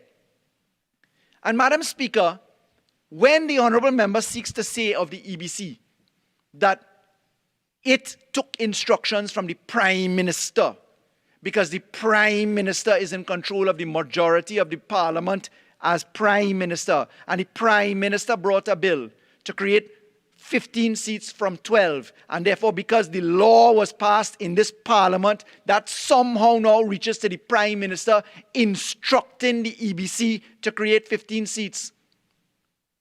Madam Speaker, that is a stretch of illogical fabrication. The law is passed in this Parliament by a process. In the House of Representatives, we dealt with the amendment bill that was passed in March of this year. In the Senate, we dealt with the law as it was passed in this Parliament. In the Senate, I want to remind there are 15 government senators, 15 members opposite, 6 of whom are from the opposition. That law could very well have not passed the Senate, whether you have a simple majority or not. And Madam Speaker, it is ridiculous to not take conscious reflection of what Chapter 2550 says. There's this allegation that 15 seats comes nowhere in terms of justification because the last report, the 12th report of the Elections and Boundaries Commission on the local government and THA side recommended no amendments in respect of the 12 seats. Madam Speaker, the EBC, in the discharge of its functions under Chapter 2550, can only look at 12 seats. And the EBC, in making no recommendations for the adjustment of boundaries for the 12 seats in Tobago, did so because it was bound to consider only 12 seats. The creation of 15 seats, 13 seats, 12 seats, 19 seats is a function of the law. And Chapter 2550, which was passed 24th of August 1967, amended by us in March of this year by the amendment bill that we did. That says in black and white, Madam Speaker, that the manner in which the Tobago seats is to be adjusted is by way of an order. It is open in law since 1967 to change the number of seats in Tobago as may be pleased and set out in an order. The order comes by way of the cabinet approving it. Madam Speaker, the submission by the member for Barataria San Juan is ignorant of the law and the history in this country. Madam Speaker, local government elections were run as a matter of historical fact on the county council system. Trinidad and Tobago ran with 7 county councils, one of which was in Tobago. Act number 22 of 1967, Madam Speaker, which was an act to reenact and amend the law relating to county councils, established 7 electoral areas for local government purposes, one of which was in Tobago, and Tobago was then described as 1 seat. Act number 32 of 1980 was the Tobago County Council extension of tenure of office. They maintained Tobago as 1 seat. It was the THA 1980 Act, Act number 37 of 1980, that transferred 1 county council seat into 12 seats. And, Madam Speaker, it is the Constitution of the Republic of Trinidad and Tobago that sets out at Section 141 of our Constitution, again, Madam Speaker, in black and white, Section 141A says there shall be an assembly for Tobago to be called the Tobago House of Assembly, in this chapter referred to as the Assembly. The Assembly shall consist of a presiding officer and such other members qualified and appointed in such manner and holding office upon terms and conditions as may be prescribed. The 1980 THA Act created 12 seats. The 1996 Act went back with 12 seats. And Madam Speaker, the move from 12 seats to 15 seats was done by way of public consultation in Tobago and by way of a report produced in 2016, where the people of Tobago set out in black and white their desire to create 15 seats in the island of Tobago. So, Madam Speaker, I want to say that the contribution and the map showing and the recommendation to draw a line in the forest on a ridge in Tobago, Madam Speaker, it demonstrates that the member for Barataria San Juan has probably never been to Tobago. Because if you accept what the member is saying, you are to take a forested area at the top of the Tobago Island along a ridge and say that there are people living there when the Prime Minister took time to demonstrate the population density in one part of the island. So, Madam Speaker, I reject out of hand the nonsensical argument that the 15 seats is somehow a fabrication and something that comes out of the People's National Movement as the government designed to benefit Tobago to the benefit of the People's National Movement. Let us deal with the report of the EBC, which is before us, to be put into a draft order. The draft order, Madam Speaker, and the threat of Barataria San Juan. I notice Senior Counsel for Siparia gone, Barataria San Juan gone. The UNC benches are reduced to 2 people in the House right now. Madam Speaker, or 3. When we get to the positions of the law, Madam Speaker, it is important to recommend and observe that the EBC's report is before us. We heard a threat that the EBC has to be judicially reviewed. Well, I will wait to see that judicial review because I have to remind now the EBC in its report before us, Madam Speaker, set out the process in full form by which it went through the creation of these 15 seats. It is laid on the house of this Parliament. It's on the table. The 13th report of the Elections and Boundaries Commission on the boundaries of the electoral districts in the electoral area of Tobago, dated 30th of August 2021, sets out at Appendix A data on the distribution of the electorate in the existing districts of Tobago as at 7th July 2021. It sets out, Madam Speaker, in precision, the methodology by which the law calculates this.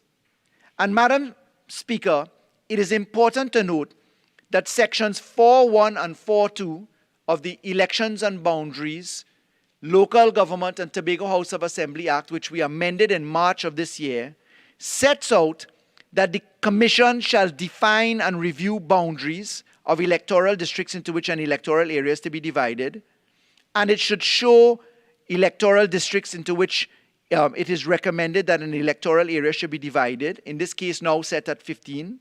It tells you how the report is to be brought to the Parliament. It tells you what the consequence of that is. But when you look to the methodology set out by the EBC, and I want to say this in defense of the EBC, the methodology as set out in the position of the EBC, it's at page Roman 8 in the forward to the report.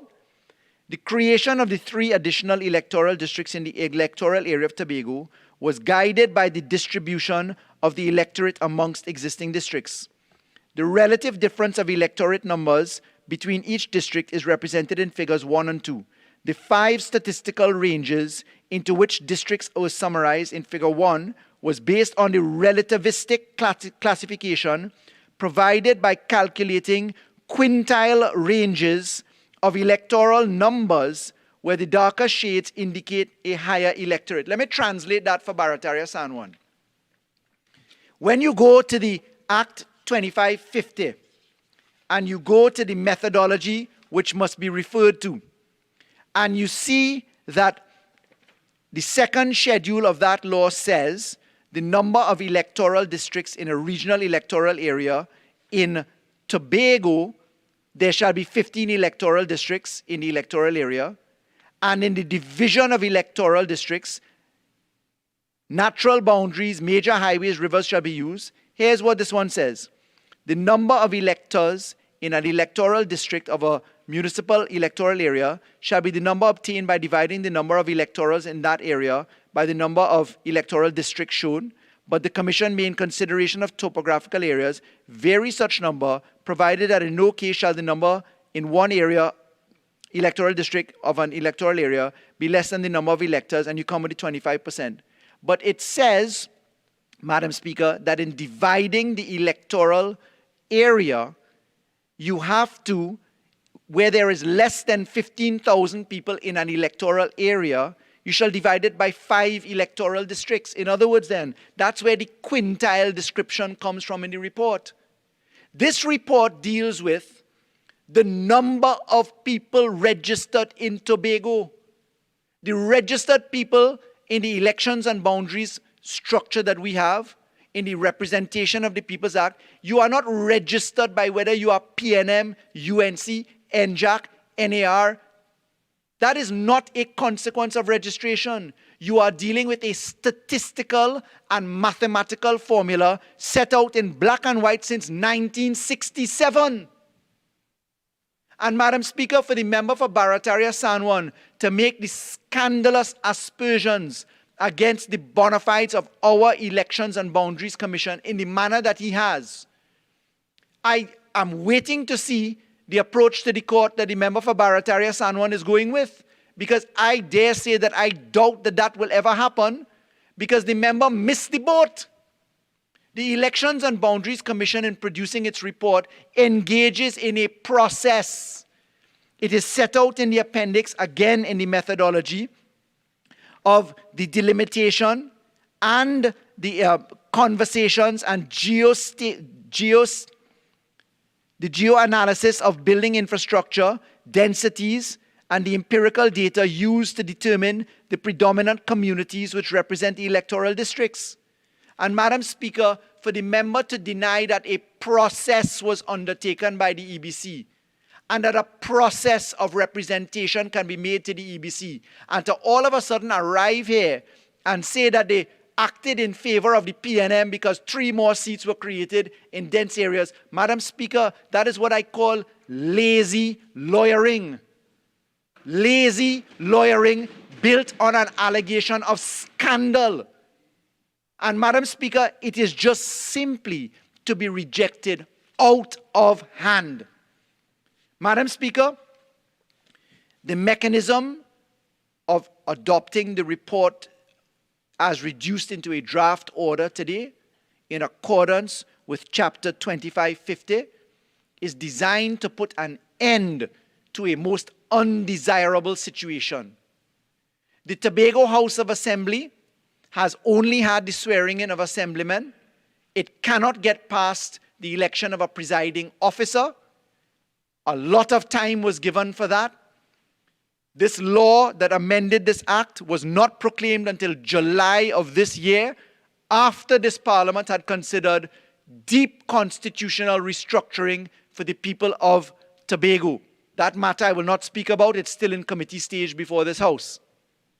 But suffice it to say, a government led by a Prime Minister of the caliber that Dr. Rowley represents cannot sit idly by and watch the people of Tobago continue to be managed by an executive that is holding on to fumes. It is unacceptable that an election was held in January 2021.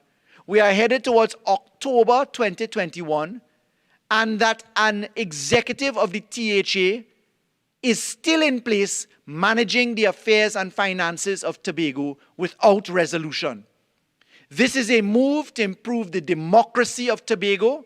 It is built upon the fair and equitable and transparent structures of the law. The Constitution is not our guide as to the management of the move from 12 to 15 seats. It is Act number 25 of Chapter 2550. That has been the law since 1967. If the member for Barataria Sanwan is not capable of finding that law, I will send it to him. But Madam Speaker, this is designed to bring democracy to the people of Trinidad and Tobago in the most transparent way, which is at the polls. Madam Speaker, I thank you for the opportunity to contribute to this debate, and I look forward to the committee stage. Member for Chaguanas West. Thank you, Madam Speaker. Madam Speaker, I heard some statements being made from member for San Fernando West. Now, it is unfortunate that he is talking about, lazy lawyering and, wanting to school persons in the law. But I want to remind him that the very first provision of the Constitution is that Trinidad and Tobago is a sovereign democratic state. You could never take the Constitution out of your mind. All pieces of legislation must be viewed through the lens of the Constitution. So I don't know why he says there's a standalone position with respect to the Election and Boundaries Commission and the act that establishes it, because you must view it through the lens of the Constitution. And on that note, the Constitution entrenches the Election and Boundaries Commission as an independent institution.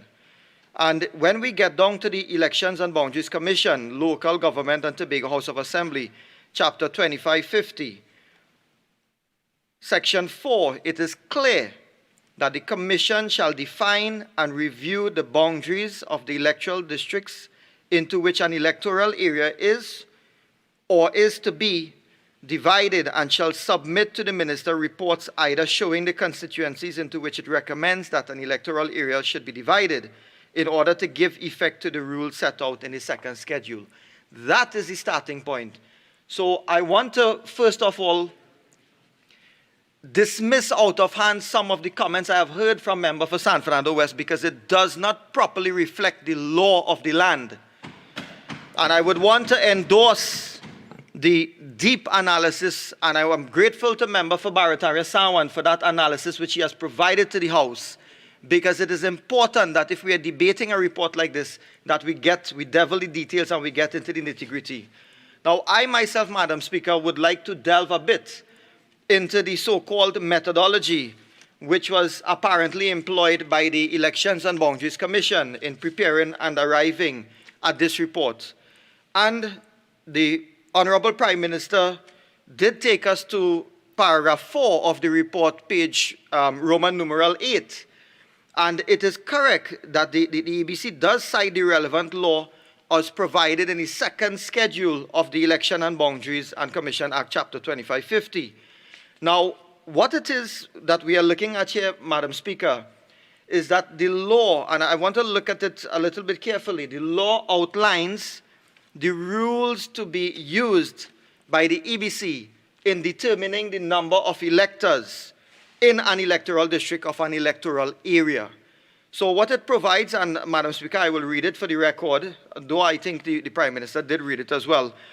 Rule 1, the number of electors in each electoral district of a regional electoral area, so far as practicable, be the number obtained by the application of Rule 2, but the Commission may.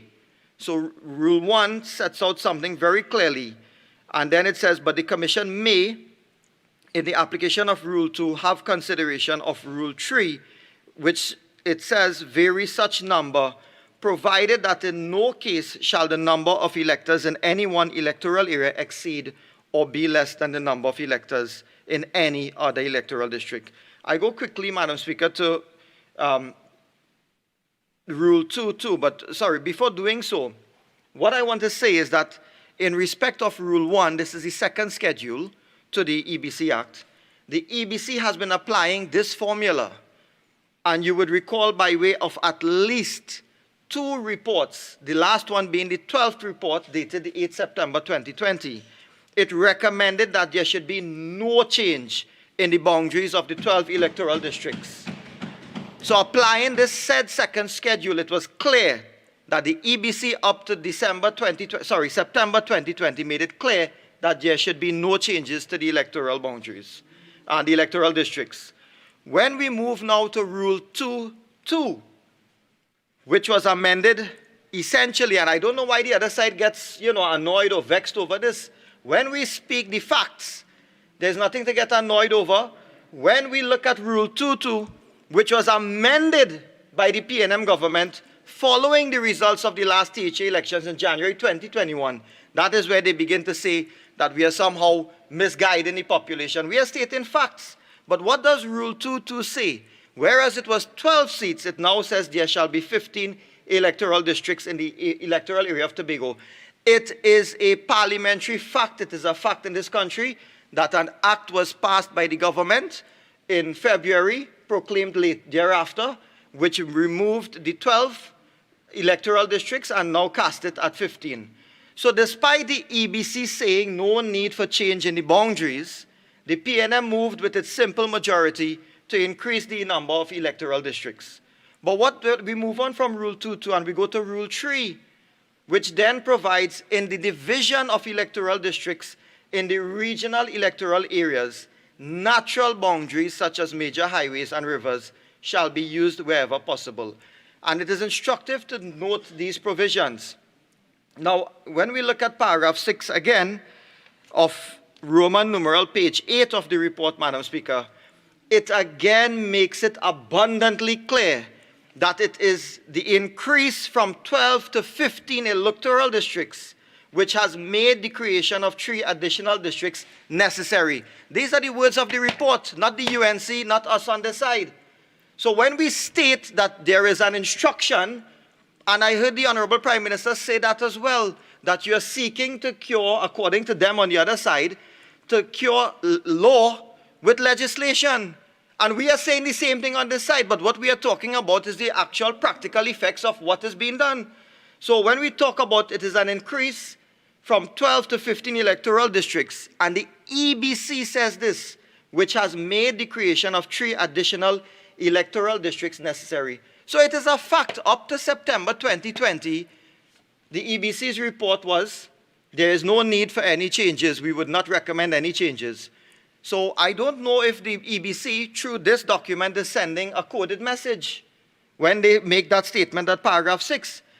It is important to understand, Madam Speaker, what obtained earlier, prior to this report. The legislation at the second schedule, Madam Speaker, which I'm referring to, provides the EBC with a certain power and discretion. It empowers the EBC to balance a specific set of factors that direct to what ends their authority should be exercised.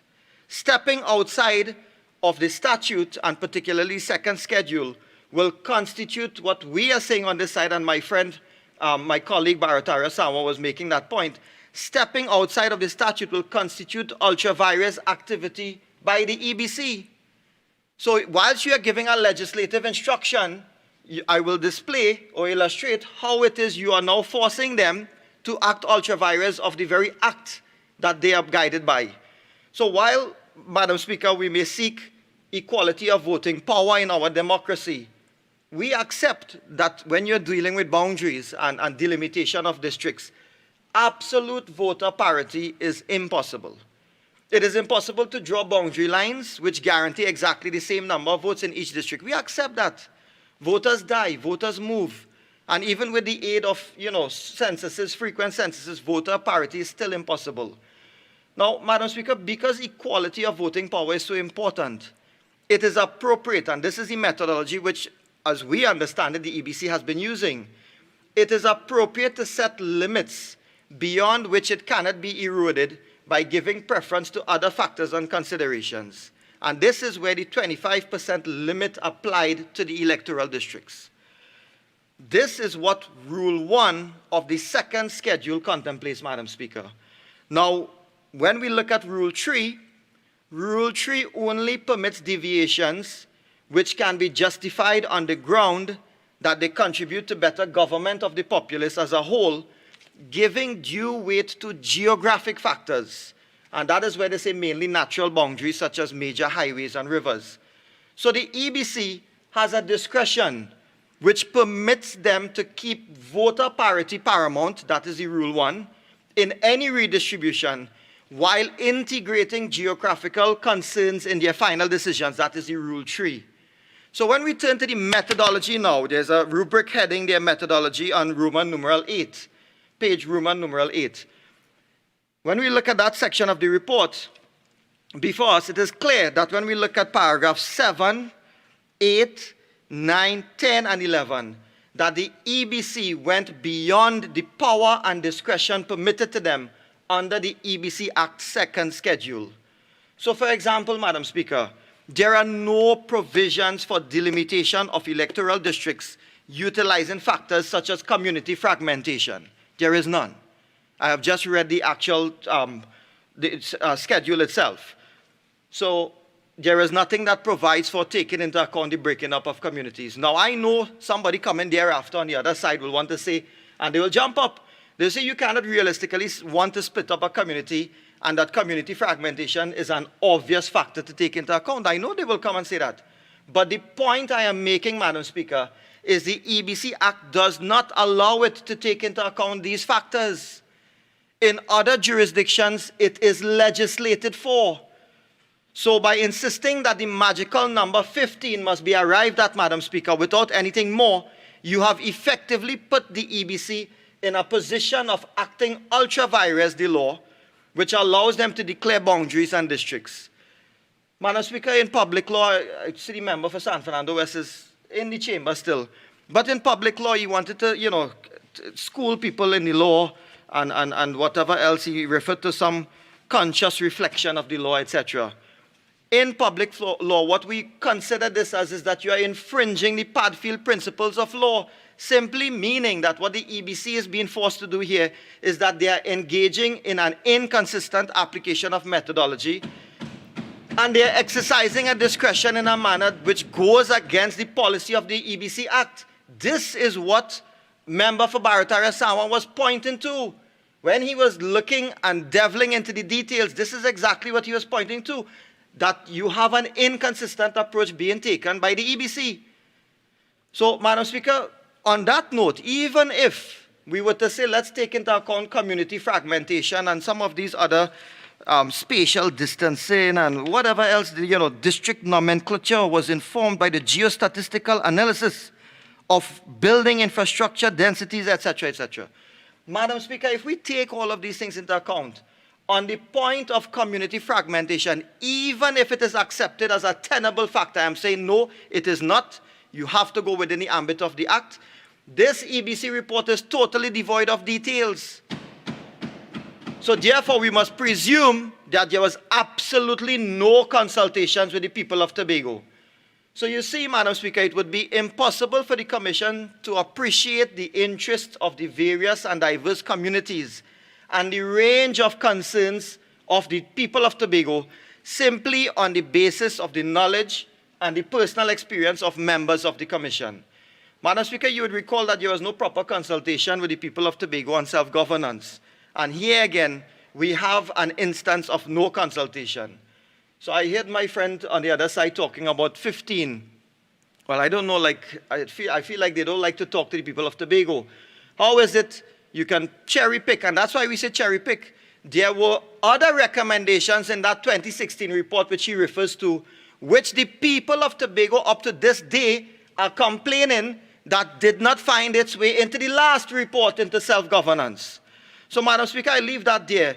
So I get back to the point, not only is the EBC acting ultra-vires its own powers, but in doing so, they have failed to speak with those who stand to be affected by the changes in electoral boundaries. Madam Speaker, in any democracy, one would view this as vital to maintaining equity and transparency in the process. In addition to providing the Commission with information, Madam Speaker, and perspectives they may not have already considered, that is the value of the consultations, with the EBC. Furthermore, Madam Speaker, holding consultations would increase the participation and transparency by which the Commission completes their task. So when my friend, my colleague for Barataria Sawan was talking about, suggested recommendations, I want to add to that as well. Allowing submissions, so having the public consultation is one thing, but allowing submissions to be publicly documented should be another step towards achieving this goal. Madam Speaker, how many minutes do I have? You end at 3:49. Thank you, Madam Speaker. Madam Speaker, we also have to remember the genesis of the Tobago Amendment Bill as stated by the Prime Minister. It was to deal with a deadlock between two political parties. That is according to the members on the other side. You ought, therefore, to consult with the PDP. Why not? Otherwise, you can be deemed to have acted conspicuously unfair. The EBC's decision will inevitably affect two specific political parties as you are essentially redrawing the rules of the game. Or, depending on how you look at it, the rules of war, depending, on how we are to move forward. Madam Speaker, why is all of this important? We, as I started off by saying, and I want to direct this again to member for San Fernando West, we are a sovereign democratic state. That is Section 1 of the Constitution, of the Republican Constitution. Under a sovereign democratic state, certain fundamental rights and principles underpin our very fabric of the society. Madam Speaker, in this sovereign democratic state, and that is why Member for Barataria Sawan said that this is an issue which affects Trinidad and Tobago. The right to vote is synonymous with democracy, Madam Speaker. It is the most basic requisite of our form of government. In a democratic society based upon the right of a citizen to vote, this right must have some real significance. And Madam Speaker, according to our laws, if this right to vote is to be of true significance, each person's vote should, subject only to reasonable variations for geographical interests, be as nearly as possible equal to the vote of any other voter residing in any other constituency. That is the law as obtained in our books. This situation prevailed previously, and the EBC did deliver its 12th report accordingly. The fundamental importance, Madam Speaker, of the right to vote demands a reasonably strict surveillance of legislative provisions pertaining to elections. Parliamentary scrutiny, what we are doing here, cannot and must not be restricted solely to the ultimate result achieved, namely whether we have 15 seats at the end of the day, 15 electoral districts, sorry. So our scrutiny must go a little bit deeper than that. We must be even more concerned with the process, Madam Speaker. And I think the Honorable Attorney General did say that, we have a process and we must look at that. Scrutiny attaches not only to the actual distribution of districts, but also to the underlying process from which the electoral map was derived. It is this process that must concern us, Madam Speaker. We on this side are very concerned that the EBC has achieved a certain result against statutory instructions from the PNM government. If the EBC is truly independent under our Constitution, it is incumbent upon the government at all times to ensure that the Commission is able to fulfill its mandate freely and without unnecessary interference. Only then, Madam Speaker, will the public perceive the Commission to be an independent and trustworthy body.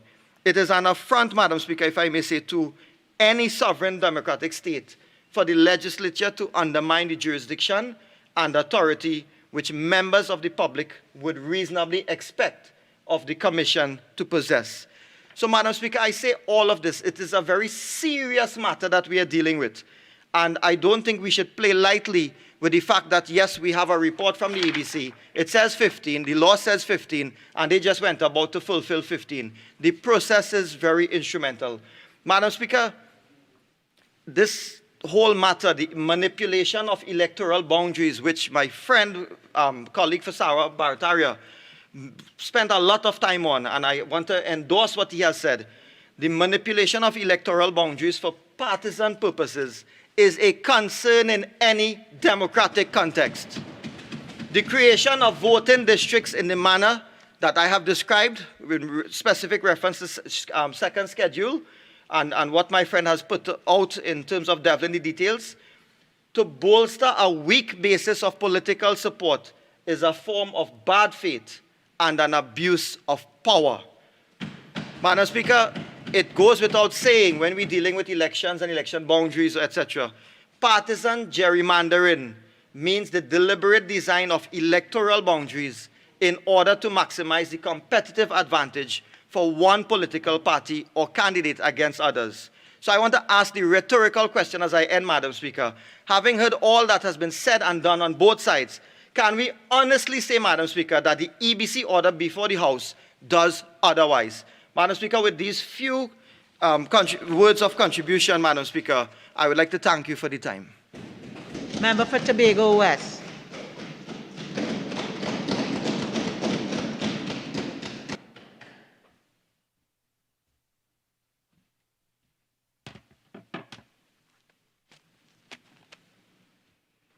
Thank you, Madam Speaker, for the opportunity to contribute to this debate on the draft report of the Election and Boundaries Commission, Order 2021. Madam Chairman, before I proceed, I must say how disappointed I am in the members opposite for coming here and trying to denigrate and badmouth the EBC, the Election and Boundaries Commission. Madam Speaker, I will take you through why we are here and how we got here.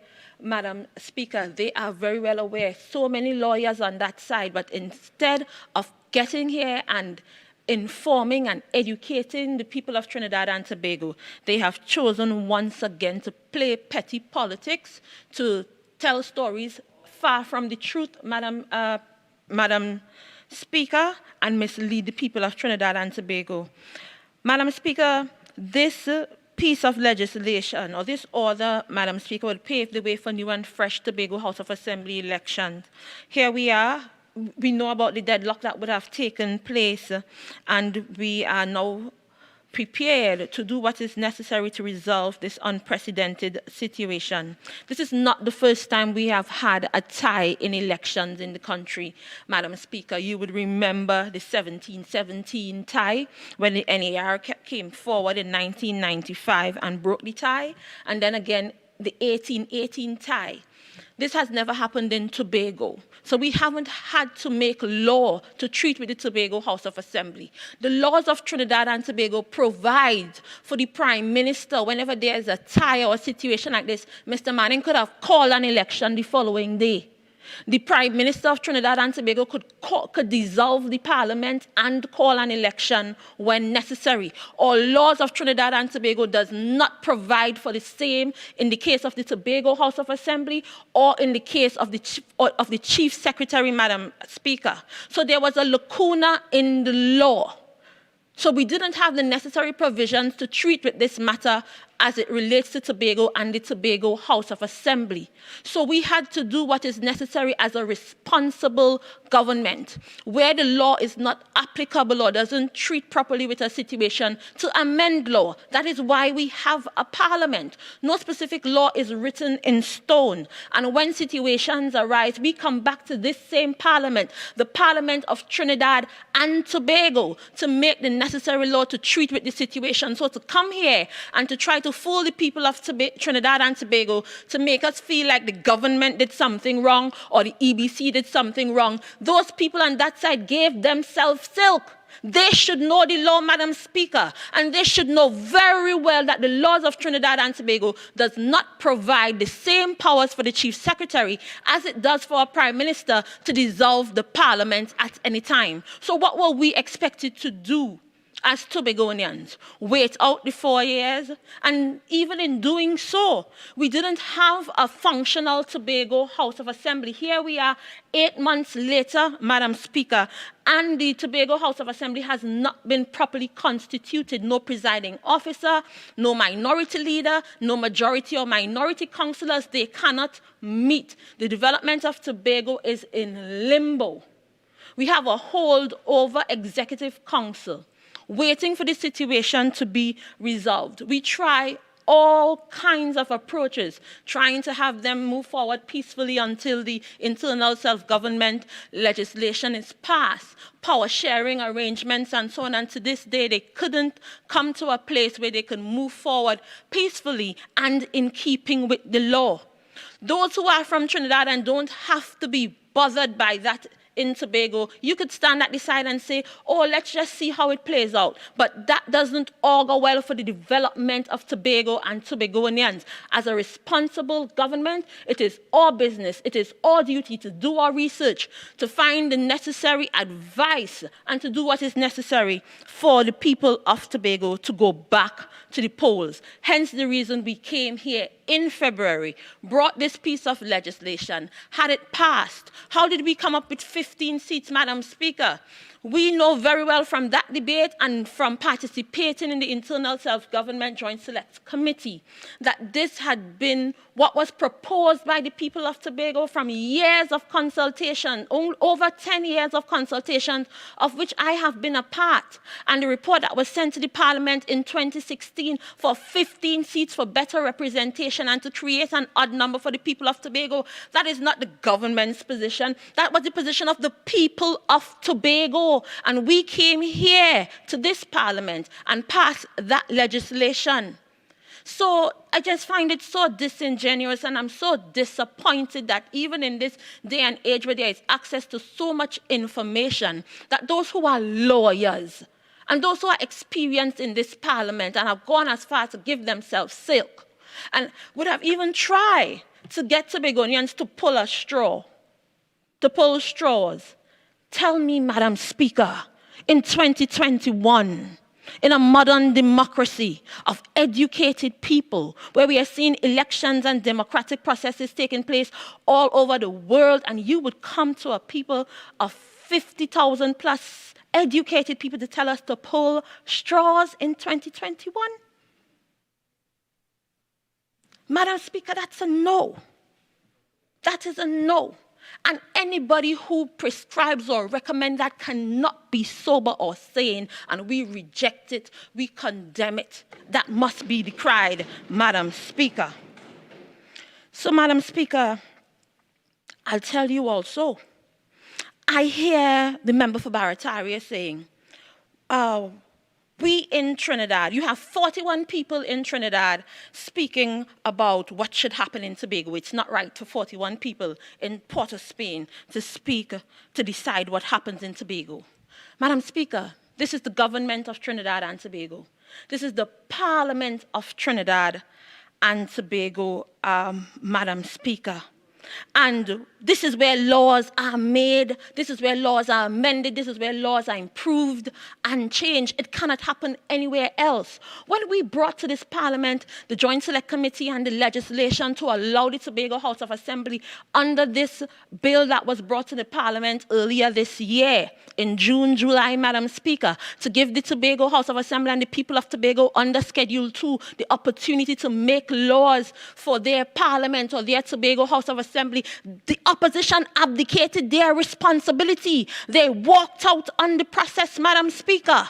That was your opportunity to give us the ability to make laws, to do what is necessary as it relates to our Parliament or our Assembly in Tobago. That was your chance, and you walked out.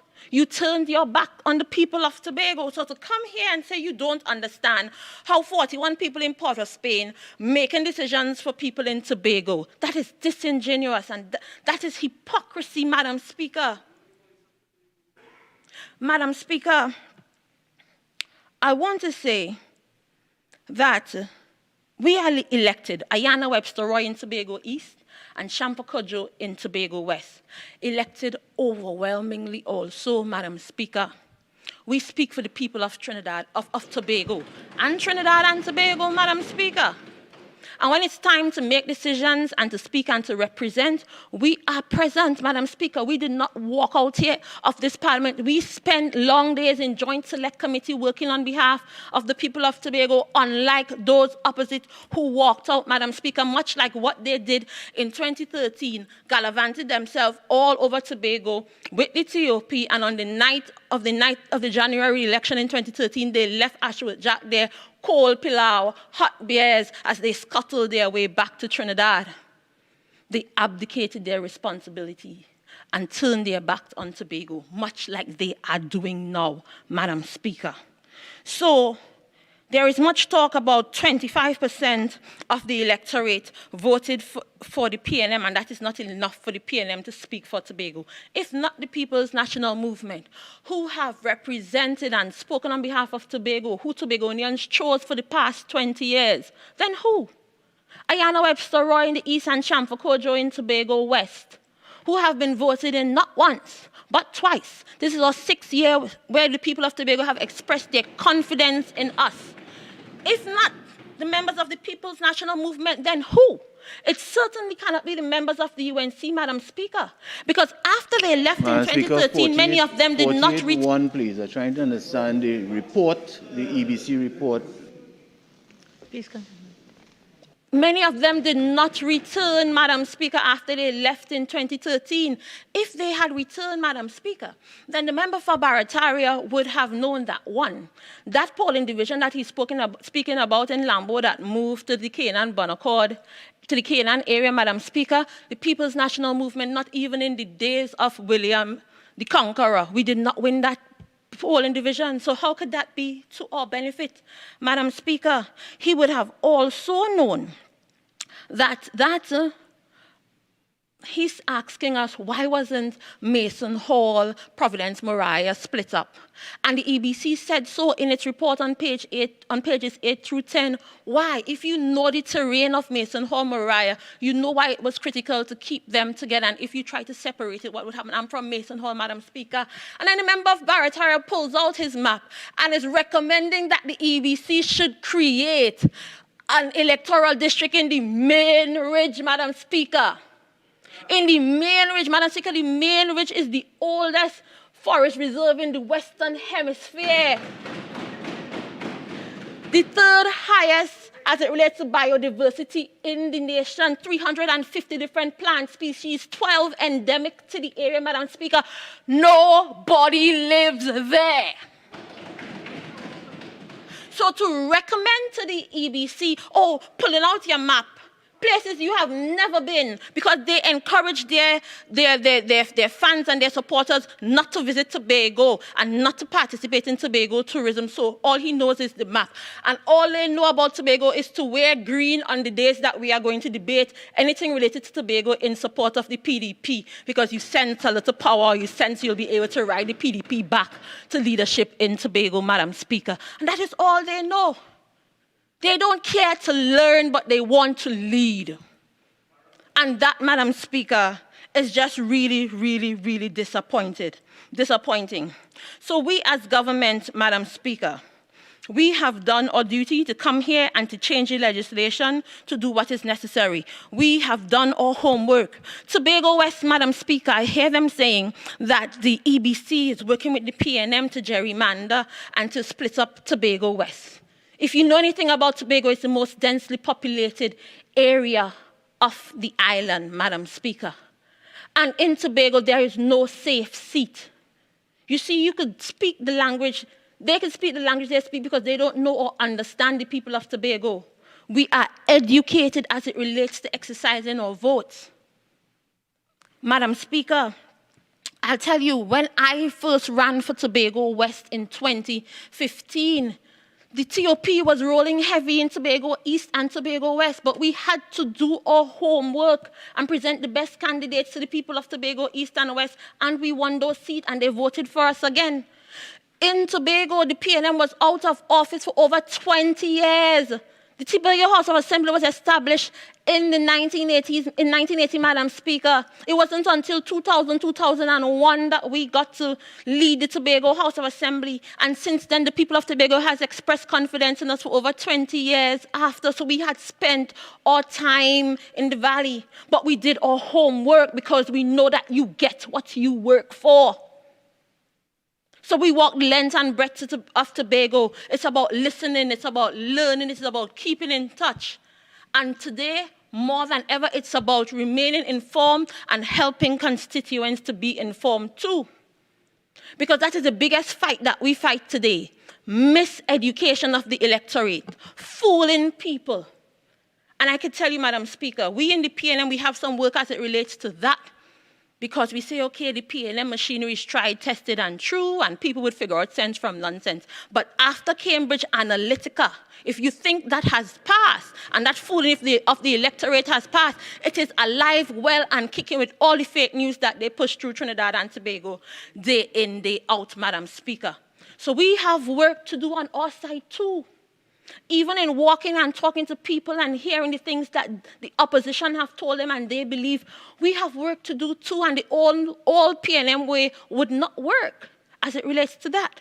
We have to step up our game as it relates to finding out the information and sharing that information in a way that the electorate could understand and embrace. So we all have our work to do. All these electoral districts, all these polling divisions were touched in some way or the other. Moved here, moved there in order to create the 15 seats. And no matter where they move them, the educated and right-thinking people of Tobago are going to make the choices that help in their development, in the advancement of Tobago, what is best for themselves and their children. So all this foolery here today about the EBC working with the PNM, it is poppycock, Madam Speaker. Madam Speaker, the EBC is older than I am. The EBC has been around since 1962 and has a long, strong, proud history of being independent, being professional, being reasonable, being fair. The EBC has been sought after in Trinidad and Tobago, in the region, and throughout the world. And they have done their work. It's only when, throughout the history of the UNC, and even back to the ULF, when they lose, that is when they challenge the integrity of the EBC. And every time they've taken the EBC to court, they have lost. The EBC has stood the test of time and have faced every scrutiny and have come out on top. So anybody, opposite or elsewhere, who try to jeopardize to bring down, to decry, to emasculate the EBC should be ashamed. And I don't expect that from people who have all this experience, who call themselves lawyers and doctors in this parliament, to come here to mislead Trinidad and Tobago like that. We as Tobagonians, we are comforted that we are going to face the polls and we are not going to be pulling straws. And we are going to make an intelligent and educated decision about our future and about our children's future. And we know nothing works but work. And when that date is called, we are going to be ready. And the people of Tobago are going to get who they voted for. But let them vote. Let them exercise their franchise. Let them go out there and do what they have to. And whoever they choose to lead them would lead them, and we hope would lead them to that place where they have gotten to that level of development that they so desire. And we as the People National Movement, in government or in opposition, would continue to work in the best interest of the people of Tobago, like Trinidad and Tobago, like we have done since 1962, and like we have done since we entered Tobago's leadership in 2001, Madam Speaker. That is the PNM. We know no other way for the red, white, and black, for Trinidad and Tobago, for our children and our grandchildren. We are the People's National Movement. Win or lose, we are about Trinidad and Tobago. So we would not be dissuaded by what they say. We have a role to play in developing this country from here from generation to generation. Many of them came and met us, and they would leave us here, the People's National Movement. I thank you, Madam Speaker. Member for Tabakit.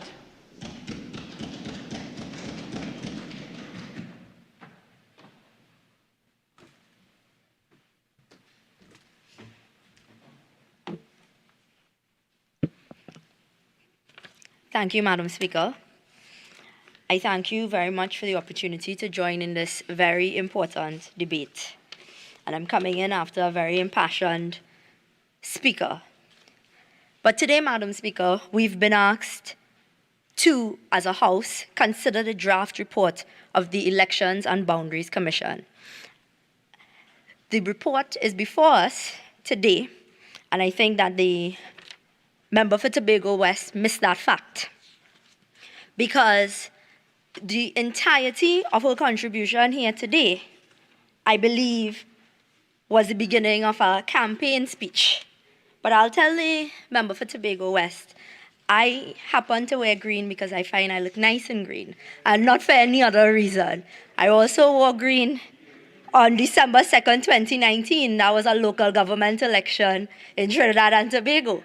And I was wearing green that night on television, and that had nothing to do with the PDP, but that was the UNC and the PNM.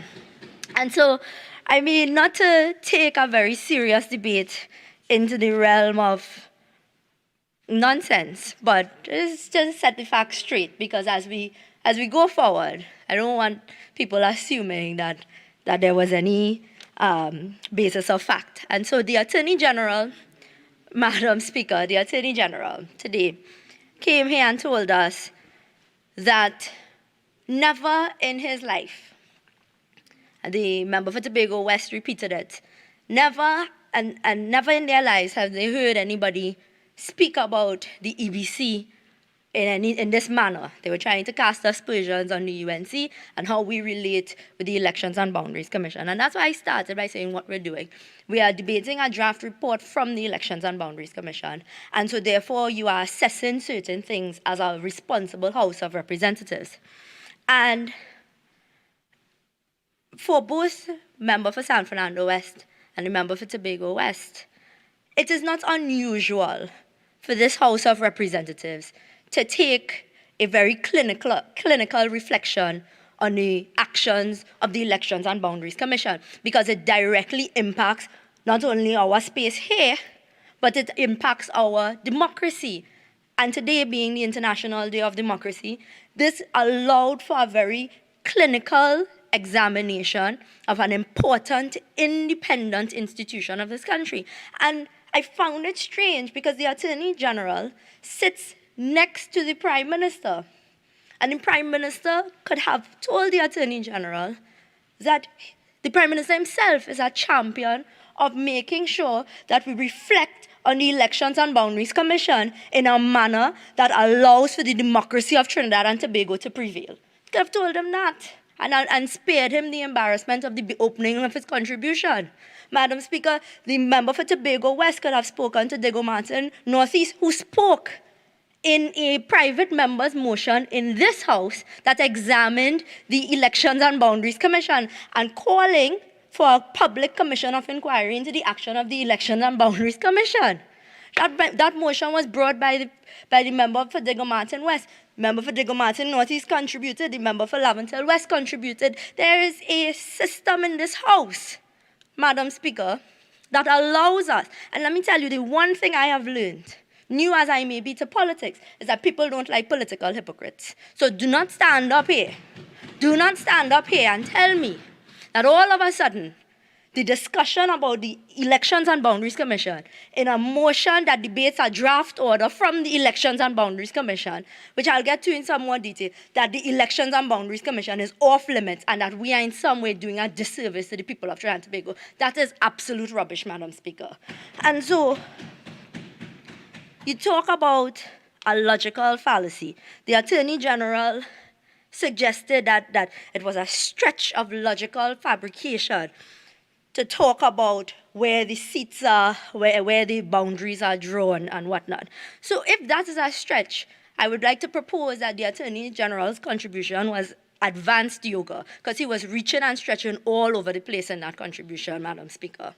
Because to suggest, in his answer to our proposals, to suggest that it was nonsense that where the boundaries of the 15, the recommended boundaries coming from in this Election and Boundaries report, that it is of no material impact, ignores the fact that the THA election, while it is not a general election, it is still a part of the first past the post political system. The first past the post political system means what? It means the person who gains the most seats gets control of the entity. And that means what? Because I'm going to work very slowly here. I'm showing all of my working.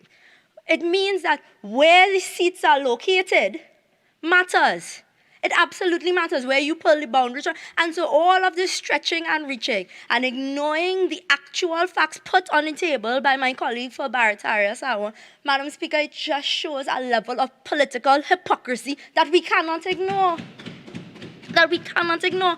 Because if you are going to pretend today that where you vote, where the seats are located, don't matter, well, you are trying to really puppy show the entire population of Trinidad and Tobago. And I remember when we first debated the issue of 15 seats, I had a message to the members for both Tobago West and Tobago East, that when you stand up here, you ought not to be a representative for the PNM, but a representative for the people of Tobago. The entire contribution, including the conclusion of the member for Tobago West, was a PNM reflection on what we are doing here today, and not a Tobagonian reflection on what we are doing here today. And that is also a disservice to what we are doing in this House of Representatives today. You know, because I listened very carefully as the member for Tobago West poured scorn on the idea that in a modern democracy, you could talk about the drawing of lots. Again, anybody, because we're talking about who's a lawyer and who's a doctor and what they can do, anybody who is engaged in the process of politics could do some light reading and see that the process of drawing lots is still in use in local government spaces, including in the UK, as recent as 2017. So that, therefore, again, like I said before, the one thing you don't like is a political hypocrite. Because on one hand, you're saying, we don't want this. We want the will of the people. Let them have elections. Allow the people of Tobago to have elections. Who here is arguing against elections in Tobago? Who here argued against that? Name anyone, because you are arguing against you were making arguments that no one brought forward. So therefore, that's what you were thinking about. Who here is saying that we do not wish to see the end of the deadlock in Tobago? No. But what we are saying is that as you look at the draft report from the Elections and Boundaries Commission, as you look at how we move from 12 to 15, it represents some unfairness, it represents a political advantage, and to suggest, Madam Speaker, that we divorce from our minds today that the movers of the motion represent a political party that will be engaged in this election process in Tobago. To suggest that is to ask us all to pretend we are living in La La Land. You know, I sat in the other place, and every occasion that they can tell us, they would tell us that the PNM is very good at winning elections. Very, very good. And how many years the PNM been in power is an usual refrain because they're very good at winning elections, and I'm not going to deny that. So I'm suggesting that people who are very good at winning elections know very well what they're doing when they come and argue certain motions in this house, and that's very simple logic, and if anybody, they can argue against it if they want. But I am saying 1 + 1 will give you 2.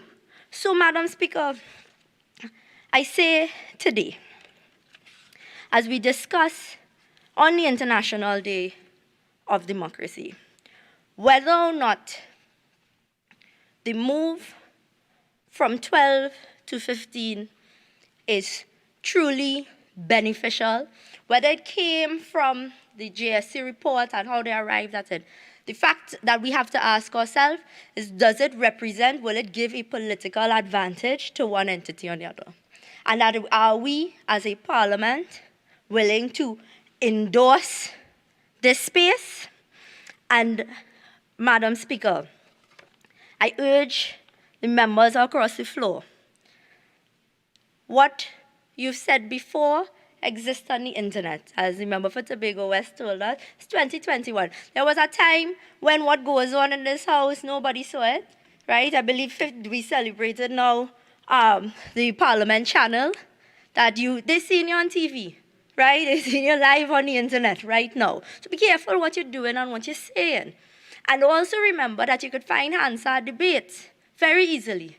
If you go on Parliament website and you put in EBC, you could see what each and every one of you said about the EBC when. And you could do what kind of yoga and fancy footwork here today to suggest that when you criticize the EBC, it is somehow from some very lofty space to ensure democracy. But when we criticize the EBC, we are trying to undermine independent institutions. No, but if you found fault then, you can acknowledge that there may be fault now, and therefore you can acknowledge that there is a space in the system for doubt, and that we can use our collective responsibility in here to fix the problems that we are seeing, instead of pretending that when it benefits you, they don't exist. But if they benefited somebody else, it's a very big problem, and it requires a commission of inquiry. And with those few words, Madam Speaker, I thank you.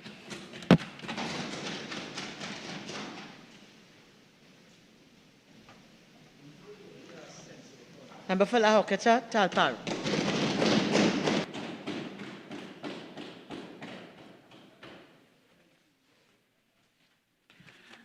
Thank you, Madam Speaker, for the opportunity to join in this debate. Madam Speaker, we spent some time today listening, not for the first time, to the Member of Parliament for Barataria Sangwon, who is no longer in the chamber, but who sought to introduce and to say to Trinidad and Tobago that somehow the work of the very independent EBC, an institution that has served this country for decades responsibly, and an institution that has been credited locally, regionally, and internationally as being able consistently to supervise and organize free and fair elections and all matters associated with elections in Trinidad and Tobago, that the member spent a significant amount of his contribution attempting to cast aspersions and paint the EBC in a bad light. Trinidad and Tobago will not be fooled by that, Mr. Deputy Speaker.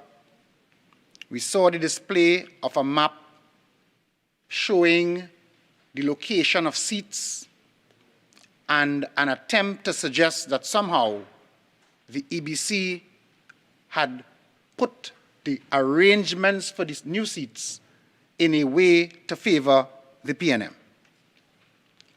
What are the facts before us, Mr. Deputy Speaker? In January of this year,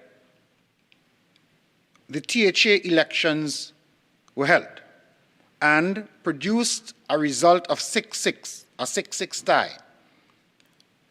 The Assembly consists of 12 seats, as we heard from the foundation of the formation of the THA in 1980, and that arrangement continued even after the new THA Act of 1996. And coming upon that 6-6 tie, of course, the government observed what was taking place in Tobago, and the responsible Prime Minister acted.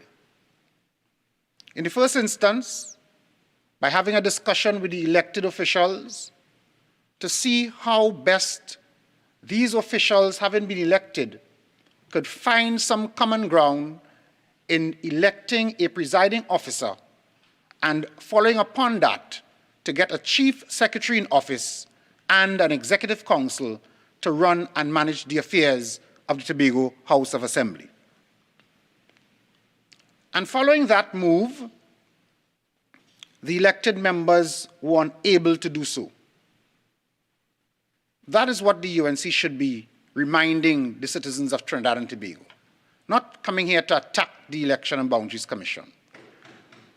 Not coming here because every time there are boundary changes in this country, not for the first time, I've heard the UNC, following the last local government report coming from the EBC for some local government boundaries, the same cry came from the UNC.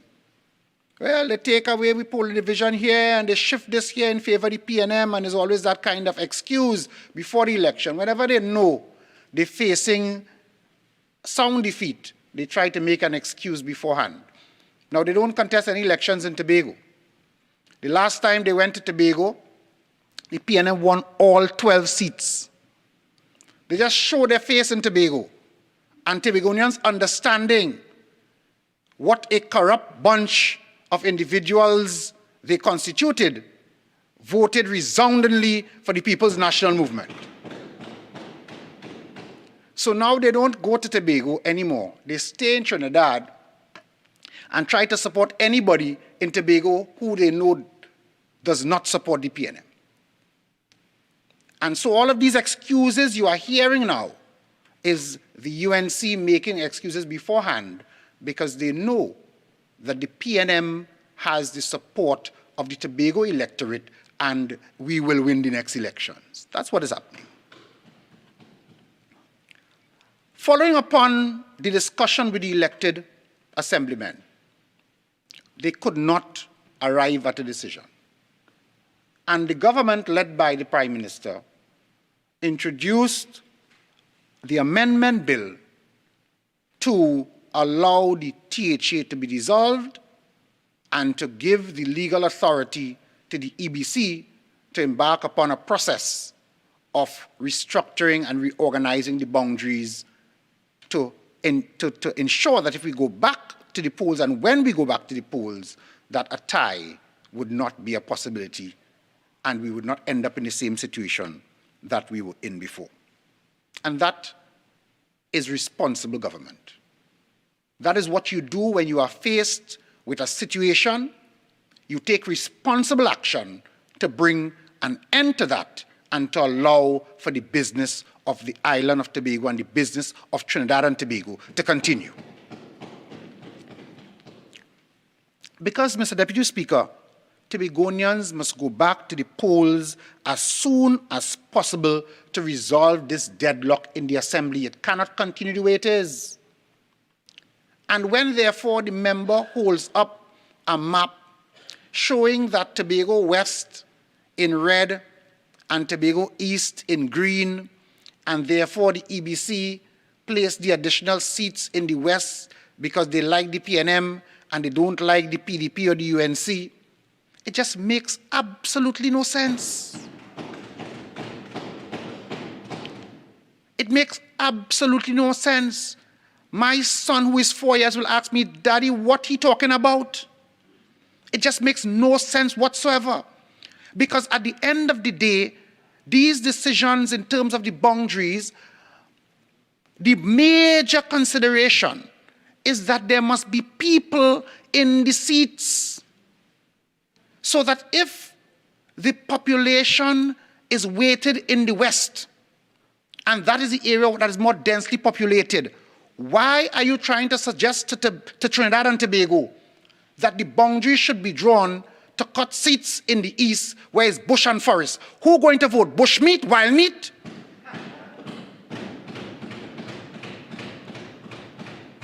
You must stop fooling people. But you have gotten so accustomed in that kind of behavior that even when you are called upon to be responsible and to do what you were elected to do, you're caught up in that trap that you must try to fool the electorate of Trinidad and Tobago. The people will not be fooled. We know, those of us who go to Tobago know, that the map and the areas you are showing, not much people live there. So even if we sent you to reorganize, if we gave the work of the EBC to the member for Barataria Sanwo and say, you go and draw these seats, you would have no choice but to do the job with some common sense and some science behind it. And that is, we commend the work of the Elections and Boundaries Commission. We stand solidly behind the Elections and Boundaries Commission. And so, the Prime Minister, in a manner that suggests proper leadership and direction, directed a course of action and led the government and came to the Parliament with legislation that allowed us to come up with a solution to get out of the situation. I heard the member saying that the Cabinet gave directions to the EBC. And I said, what is he talking about? We came to the Parliament. You said what you had to say. You walked out on the arrangements. You did not do what you were elected to do. Because now it seems like walking out is your way of conducting your parliamentary responsibility. It's like a child who did not get his way and behaved in a manner. Madam Deputy Speaker, 48-1, trying to understand. Please, members, proceed. Mr. Deputy Speaker, that is another one of their traits. When it hits them hard, they have to stand up and raise frivolous points of orders. The member did not, for the first time, choose to attack the Election and Boundaries Commission. I want to remind Trinidad and Tobago to pay close attention to the behavior of the opposition of Trinidad and Tobago in relation to the Election and Boundaries Commission. Mr. Deputy Speaker,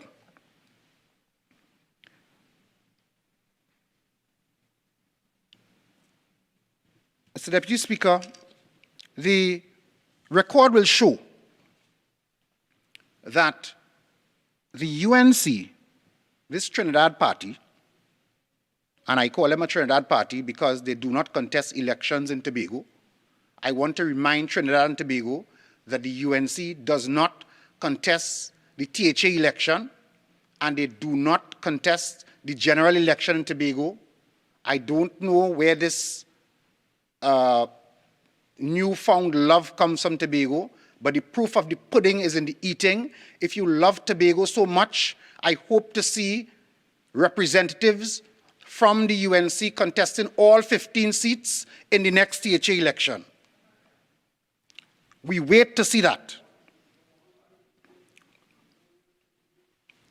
Mr. Deputy Speaker, they spoke about the 1818 tie that we had back in the 2000, I think that would have been around 2001, around there if I'm not mistaken, and sought to suggest that a similar thing could have happened in Tobago. Well, in the first place, the law that governs our arrangements in the Parliament in Trinidad and Tobago is not the same law that governs the THA arrangement. And whereas the President, at the time, could have selected the leader of the PNM and called on the leader of the PNM then to form a government, the President does not have that authority under law to do the same thing in Tobago. So that arrangement could not have taken place. And they further suggest, the last speaker, the member for Tobago, spoke about the drawing of lots. And the law also does not cater or accommodate or have provisions for the drawing of lots in the THA if a tie takes place. So that was not in question either. And therefore, it fell to the Prime Minister and the government to bring legislation to the Parliament to treat with the situation that evolved in Tobago at that time. Mr. Deputy Speaker, again, the member for Tabakit spoke about the location of the seats and asked if where the seats located matter. And my answer to the honourable member is yes, where the seats located does matter because of what I spoke about earlier. The seats are determined in the first instance based on where the population resides. And that is the very same reason, I think someone mentioned it earlier, but I will make the point. It is the same reason why in some seats in Trinidad and Tobago, in some seats in Trinidad in the general election sense, in my seat in particular where I represent, the seat starts in La Hoqueta and goes all the way down to Cunupia. And the reason is that it is not as densely populated as some of these other seats on the East-West Corridor. So it would stretch to make up the number. So this attempt to come and suggest as though there was some gerrymandering of the boundaries, it is just to deflect from what the real issue is. And the population will see right through that when the time comes. Mr. Deputy Speaker, it is time that when we have parliamentary matters, such as these very serious reports, that we get some level of debate from the opposition that suggests responsible action. As I always say to the opposition, every matter does not require you to oppose because you are the opposition. We have a crisis on our hands in terms of the management of the affairs of Tobago. And one would think that a proposal coming forward to correct that situation will somehow get the support of the official opposition in Trinidad and Tobago. When we go on the hustings, it's different. There's going to be a time for that. But there must be some responsible action coming from the opposition to demonstrate to Trinidad and Tobago that those who voted for you took a decision to give you some sort of responsibility in the Parliament of Trinidad and Tobago that you would take seriously. The minute the report came out, even before we entered the halls of the Parliament, you have press conferences being called, you have statements being made, and all of it designed to undermine the integrity and the work of the Election and Boundaries Commission. Today, we stand firmly in support of the work of the EBC. We have done what is necessary to ensure that the electorate of Tobago can return to the polls at the earliest opportunity. We have done what was necessary to make sure that we would not have a situation where we result in a tie situation, and the legislation gives now provisions for dealing with those situations in the future. And today, we consider the report of the Election and Boundaries Commission, and I want to say, Mr. Deputy Speaker, that we give full support to the recommendations contained therein, and we encourage the opposition party in this Parliament to support the work of the Election and Boundaries Commission. I thank you, Mr. Deputy Speaker. I recognize the member for Siparia.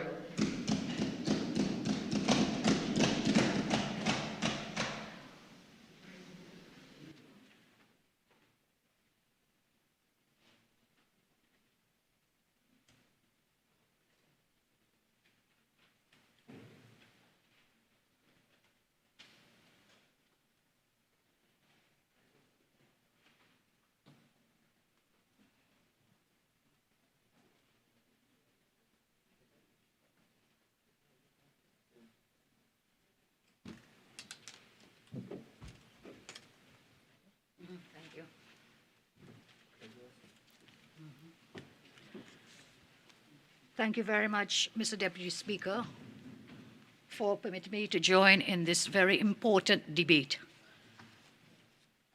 Today, as you well know, is International Democracy Day. And today we are engaged in this Parliament. I think we are striking a dagger in the heart of the democracy of Trinidad and Tobago with this debate and on this order. Several speakers on the other side, Prime Minister, and I think the member for Tobago West, spoke about a lacuna in the law. Madam, Mr. Deputy Speaker, there is no lacuna in the law. There is no lacuna in the law. The Prime Minister was at pains and basically repeated most of what he had said in the debate when the amendment bill was brought earlier this year. Lacuna in the law. It is very clear, and both the member for Diego Martin Northeast and the member for Diego Martin Northwest, in the debate to approve the report with respect to the standing orders of the House of Representatives in 2014, they praised the changes in the standing order. Minister Imbert was, in fact, very fulsome when he spoke about how great it was to have a tiebreaker. So people are speaking about where the tie was previously in our Parliament, where we could not break the tie because there was no provision in our standing orders at that time. But in 2014, we changed the standing orders in order to put in a tiebreaker to draw lots. So we have statements from then opposition leader Dr. Rowley, 21st February 2014. I rise to join this debate on this, what I consider to be a watershed moment. Because if we get this done right, Mr. Speaker, significant positive changes can come to the management of the affairs of Trinidad and Tobago. And surprisingly, Prime Minister, then opposition leader, said, I want to associate myself with most of the comments made by my colleague from Ropuch East. And at that time, remember, Ropuch East piloted the motion to adopt the standing orders, within which we had placed in a tiebreaker into the House of Representatives standing order. But the Minister of Finance, then MP for Diego Martin Northeast, was he more fulsome in his praise? 14 March 2014. Thank you, Mr. Speaker. It gives me pleasure to join this debate. Especially, I was a member of the committee that reported and made recommendations with respect to the revision of the standing orders. Continuing, what is proposed now is that in the event of a tie, and this is for the election of a speaker, the clerk shall proceed in accordance with paragraph 10 of the standing orders. And paragraph 10 of these standing orders, which is standing order 4, paragraph 410, this is what it says. After the holding of a ballot referred to, the votes, if they remain equal, clerk must determine by lot which candidate is to be eliminated. So the clerk will determine by lot. Now, Mr. Imbert says, one might say that that is an unfair, an undemocratic way of doing things. But that is a standard practice in many jurisdictions. That when you have an election and the votes are tied, you have to find some way of determining who the winner is. And in this case, what is proposed, the clerk will determine by lot, just drawing lots as to who the speaker will be. So what it will mean, although it is unlikely, because we now have an uneven number of parliamentarians, that was in 2014, it could happen at some time in the future. This is the member for Diego Martin Northeast, this is not the UNC. And then you say, well, no, you cannot apply these rules from the House standing orders, which again is not true. Prime Minister, you started off saying misinformation. We are feeding misinformation. Well, that is misinformation. There is no lacuna in the law. The standing orders, the regulations of the THA says where there is an absence or a silence on any particular matter, you revert to the standing orders of the House of Representatives. The THA itself says that in their standing orders. I believe it is 92. That you come to look where there is it. To come then to justify these changes in the boundaries and to say people are misinforming. Somebody even objected because we're holding a press conference. Can you believe that? That is our democratic right to speak on behalf of the people of Trinidad and Tobago. And you will not stop us. The Attorney General came to bully and buff MP Saddam Hussein. Brilliant young lawyer, Saddam Hussein. I endorse the statements that he made. But it seems that the Attorney General has found himself in a place that he didn't really want to be. His argument about Section 71, he cannot on one hand speak about the independence of the Integrity Commission in the manner in which he did. It is either that he believes, which is according to law and the Constitution, that the EBC is to be an independent institution, or that he does not. He cannot equivocate on that. You are the Attorney General, you are the legal advisor to the Cabinet. No wonder they're making so many legal mistakes in the work that they're doing. And so that particular comment about Section 71 was totally unpalatable, unacceptable. We move on, Mr. Deputy Speaker. My colleague, MP Dinesh Rambali, my colleague Anita Haynes, MP, I endorse their contributions, brilliant contributions made here today. I can't say the same about some of the other contributions on the other side. And look, if you don't know the law, please don't speak about the law. Don't speak about it. Don't speak about it. So we have here an EBC order. And this EBC order, on the face of the order, says it is made pursuant to Section 4.1 of the BC Local Government and Tobago House of Assembly Act. This was the Amendment Act that came in earlier this year to create these 15 seats, or to provide for creating 15 seats, and for the EBC to provide a report. Now, Mr. Deputy Speaker, there is a concept in jurisprudence that the fruit from a poison tree is null and void because it's a poison fruit. And that act, which purported to provide for the 15 seats and for the EBC to provide a report within so many days and the other provisions, that is a poison tree. That piece of legislation is null and void and unconstitutional. And therefore, this report, which flows from it, is also null and void. It is null and void, and I'll explain why. So we have the situation where you're predicating this entire change in the boundaries on saying it is a law, it is a law, it is a law, it is a law, it is a law. How many times have you said that? The law that you passed with a simple majority, but which in effect you did in an unlawful and unconstitutional manner because there is existing law. You jumped the existing law in order to gerrymander or rowleymander, I'm sorry, sir, whatever kind of mandering. That's what you did. You truncated the existing law. You usurped the powers of the THA itself.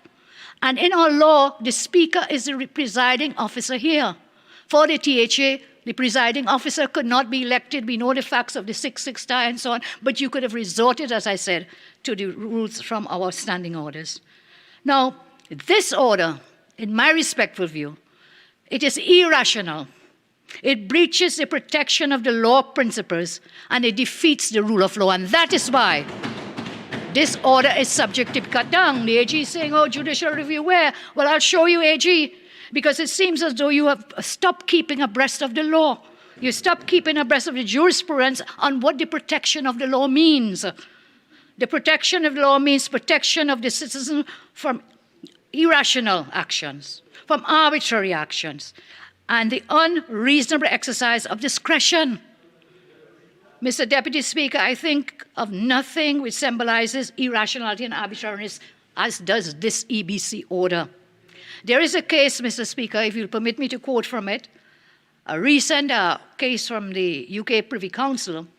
It is in the case of Jamaicans for Justice versus the Police Service Commission, 2019 UKPC, and the Privy Council said as follows. The board is also disposed to accept, and I quote, Mr. Deputy Speaker, the board is also disposed to accept that the right to equality before the law, like the right to the equal protection of the law, affords every person protection against being irrational behavior, unreasonableness, fundamental unfairness, or the arbitrary exercise of power. This is the Privy Council in the Jamaican case. Protection of the law protects the citizen against irrational, arbitrary behavior. It continues. These are, in any event, fundamental common law principles governing the exercise of public functions. And there is nothing in the statutory framework governing, in that case was the PSC, to contradict them. They are applicable in this case irrespective of whether or not they have the status of a constitutional right. So you're entitled to the fundamental common law principles of protection of the law. Further, the jurisprudence is clear. Protection of the law means protection from arbitrary, irrational exercise of power. This order is, to me, a blatant example of arbitrariness and irrationality. The EBC used criteria in arriving at its order that is not contained in the legislation. They went outside the four corners of the statute, and you cannot do that. You have to operate within the confines of the statute. You are a statutory body. You must operate within the four corners of the statute which created you, a creature of statute. But they went outside the criteria to arrive at their order, and that is not contained using criteria that was not in the legislation. My colleagues have spoken about it. So what can we conclude? If a body is tasked, Mr. Speaker, Deputy, with an important function, and you have a statute which created you prescribing in law what factors should be considered, and that body decides to ignore those considerations and adopt its own criteria, you went outside of your own statute. We can only conclude that that body has become a runaway train, acting outside the four corners of the statute, a runaway train, a law unto themselves, acting arbitrarily, unlawfully, and in violation of the rule of law. We know the purpose of law then. Yes, the EBC has a discretion, but the public law, the jurisprudence has advanced so far in this day and age that the law is to confine and restrain discretion. The discretion must be used in a rational manner, in a reasonable manner. And if the EBC is going to make up its own rules as to how it determines boundaries, then we on this side are not afraid to say that both the EBC and the PNM administration are undermining the rule of law and the democracy of our land. If acting ultra vires outside the four corners of the statute was not bad enough, The EBC has made this even worse, its unlawful action, by acting in conflict with its own policy. The jurisprudence has advanced up to earlier this year in 2021, a case from the UK Privy Council on the application of appellant versus the Secretary of State for the Home Department. The UK Supreme Court 2021, says, and this has to do with the issue of following your own policy. The court there said, in an important development in public law in the last decades, the courts have given policies greater effect. The court has given policies greater effect. Continuing the quote from the judgment. In certain circumstances, the left 5. Thank you. In certain circumstances, a policy may give rise to a legitimate expectation that a public authority will follow a particular procedure before taking a decision. It may give rise to a legitimate expectation that the authority will confer a particular substantive benefit when it does decide how to exercise its functions, its discretion. In these cases, the court will give effect to the legitimate expectation unless the authority can show that departure from its policy is justified as a proportionate way of promoting a different interest. And proportionality cannot trump illegality. Beji today didn't talk about Surat. But proportionality cannot trump illegality, and I was saying the manner in which the EBC acted is illegal. The previous EBC reports were no doubt an expression of EBC policy. The statute tasked the EBC with doing an assessment of boundaries and districts. It did so and found no need for alteration in its last report. People say, why are we talking about last year's report? Just a few months ago, what has changed? What has changed to create these 15? And why 15? You could get a situation of 555, so therefore your cry and your lament is you want to deal with breaking ties. What happens if you get a 555? What's going to break the tie then? You'll come back now to the HR's standing orders? What are you going to do? A recipe for chaos. The EBC, in departing from its previous policy. Please. Member for Siparia, members, please. Each one will have the opportunity to enter the debate. I want no chatting over the chamber, please. Thank you. Proceed, member. Thank you, Mr. Deputy Speaker, for your protection. So the last report, I think about maybe just over 400 more persons are registered in Tobago since the last report last year. But it means that what was happening here, in the EBC in departing from its previous policy, is an example of acting irrational and acting inconsistent with your own policy. And that is arbitrary, and irrational, and unlawful. We can get an analogy in another way, but the other issue of irrationality is the consistency of methodology deployed. Consistency. My colleague went through great pains to share the stats. I will not do that again. And in describing and explaining the methodology. The Act, which governs the method for the EBC, Schedule 2, it prescribes how the EBC should go about its assessment. But more than that, the EBC has historically done these reports. We have never heard any criteria about preserving communities. Never. Where did you get this new criteria from? Who told you to use that? And don't come to talking about a ridge in Tobago, Ms. Roma. Don't talk about it at all. Talking about doctors and lawyers on this side. Well, we know what we are doing and we'll speak it out.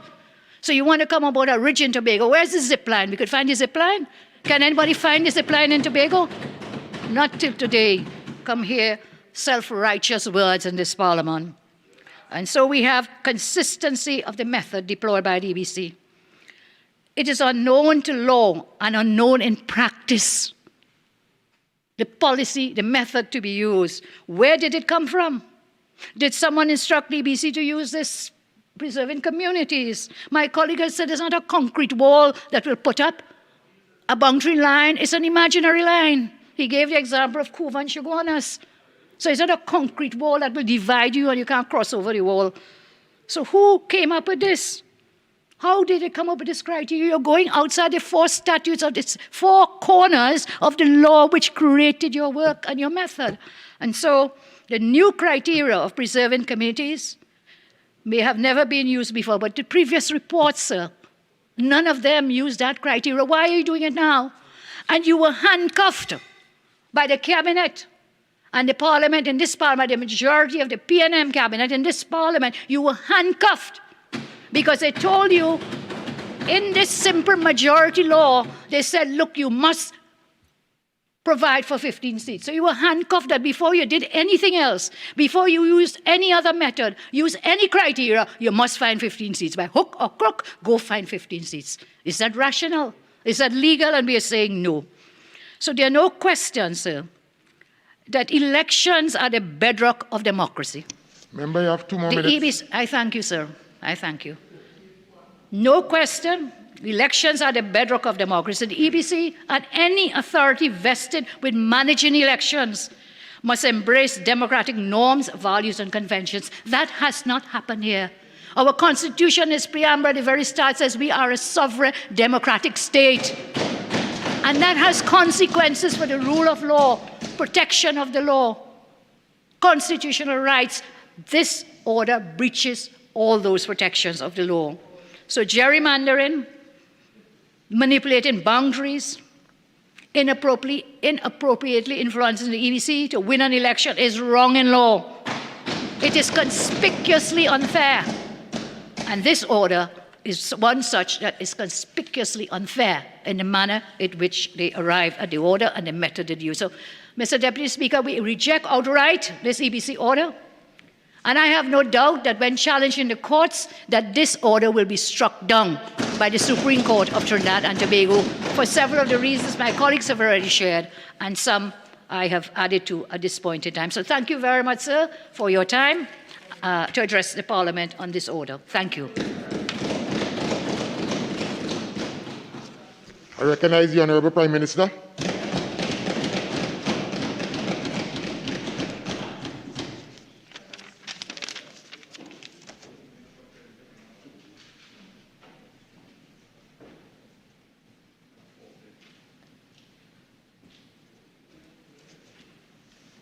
Honourable Prime Minister, you have 20 minutes. Thank you very much, Mr. Speaker. I will try to see if I can complete this within the allotted 20 minutes. Mr. Deputy Speaker,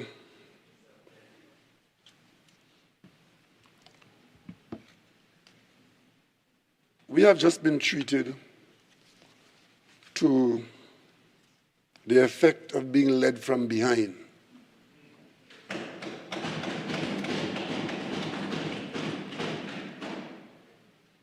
Our colleague from Siparia, self-appointed senior counsel, detained us to read the script as written by whom I'm sure it couldn't have been her, as senior counsel, to tell us how wrong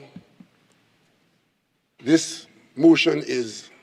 And it continued from my colleagues on the other side on a motion to fix a problem that we all know exists. They converted the motion into a discussion on the behavior of the EBC. But that is not new. That is not new.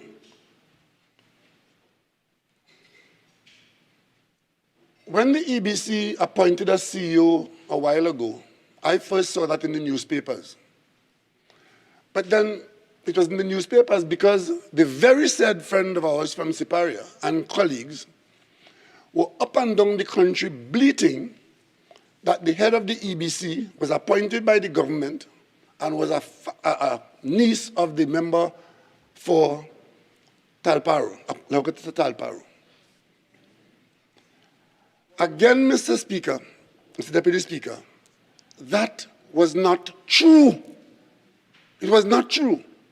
But it didn't prevent our friend from Siparia and her colleagues from telling this monumental lie to the country to discredit the EBC as we were about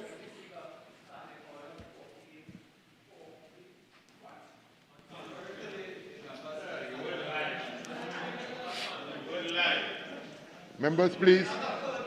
Members, please. Honorable PM, just rephrase, please. Thank you, Mr. Speaker. It did not prevent the UNC. It did not prevent the UNC from telling this gargantuan untruth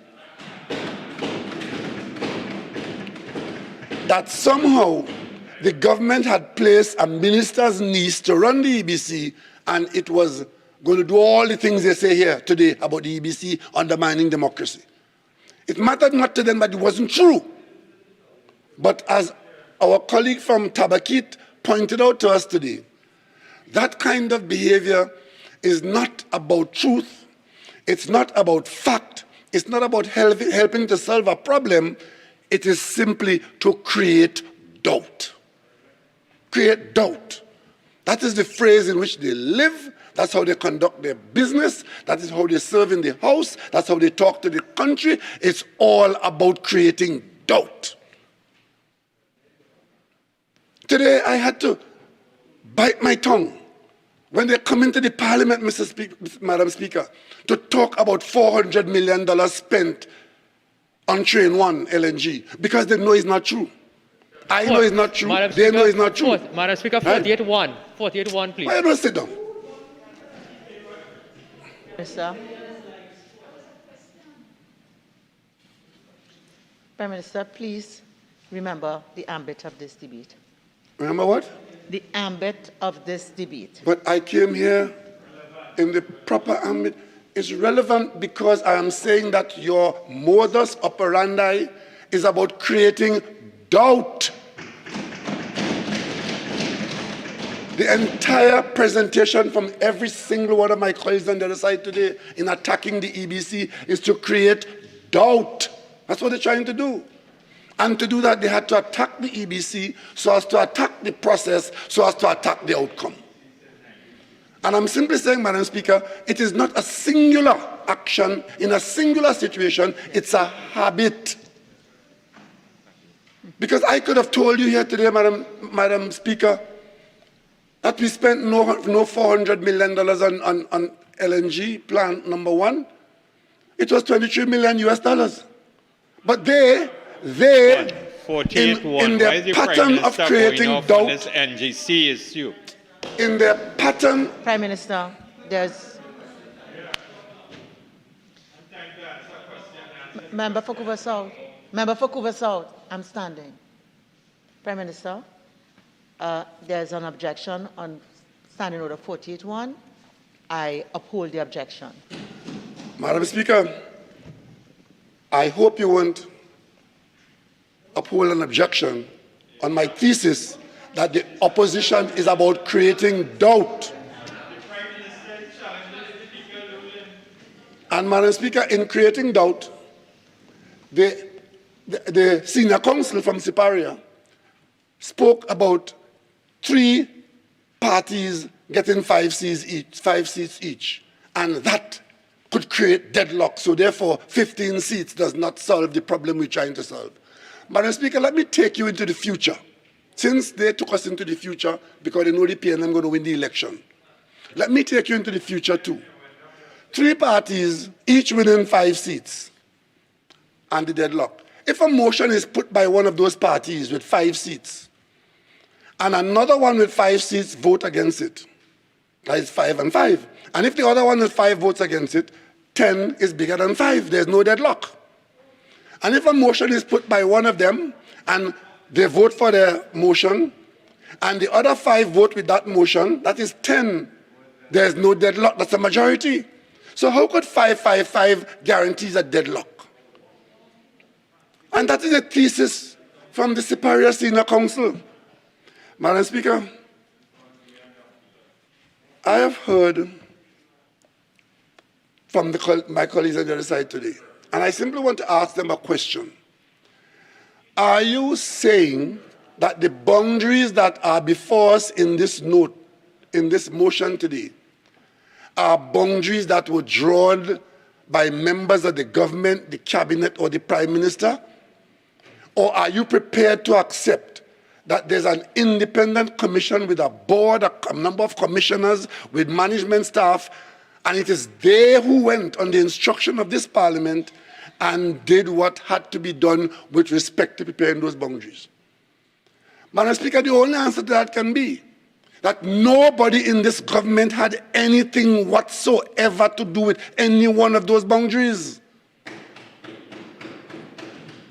So all the attempt today to create doubt, all of it does not change the fact that what has been put before this House is the work of the independent commission without direction, let or hindrance from the government, the cabinet, or the Prime Minister. So go with your doubt elsewhere and continue to misrepresent and misinform the country to create doubt. Madam Speaker, I trust that this enthusiasm of my colleagues at the other side, talking about Surat and talking about constitution and all that, would reflect itself in some interest in Tobago when an election is called. Because an election has to be called to allow the people of Tobago to stop a deadlock that is taking place and to elect a functioning assembly in Tobago. I trust they'll take part in that with the same enthusiasm that they took part in the debate and with the same result. Madam Speaker, to come here and talk about a law being passed by a simple majority in the context that something is wrong with a simple majority. Every law that is passed in here by a simple majority is properly passed. Unless, Madam Speaker, there's a fundamental loss of certain constitutional rights that require that such change in the Constitution be passed by a higher majority. What in this bill is taking away any freedom from anybody, any fundamental right, so it requires a special majority? What? Nothing. So therefore, that was just using up Parliament time to say nothing.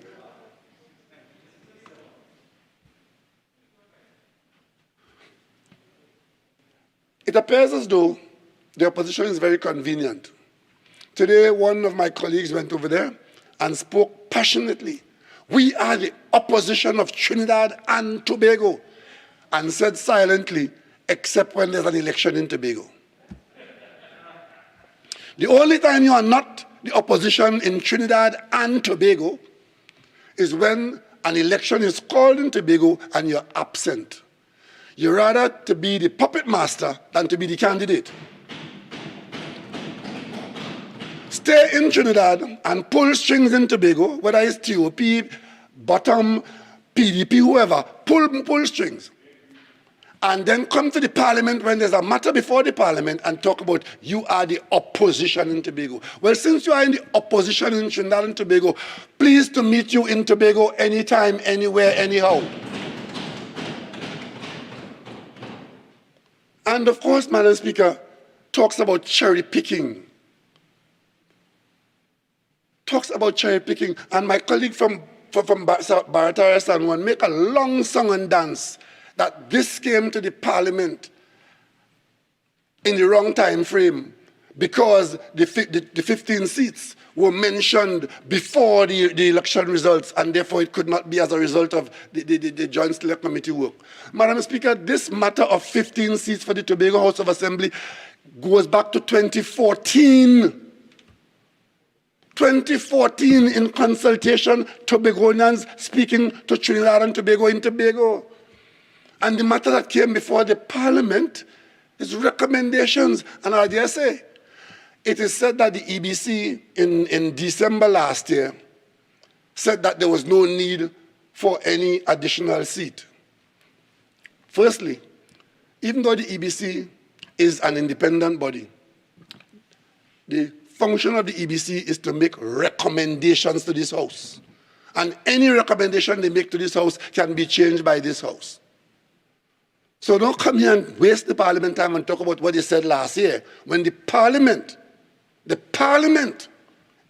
in February said what is going to happen by law, lawfully passed.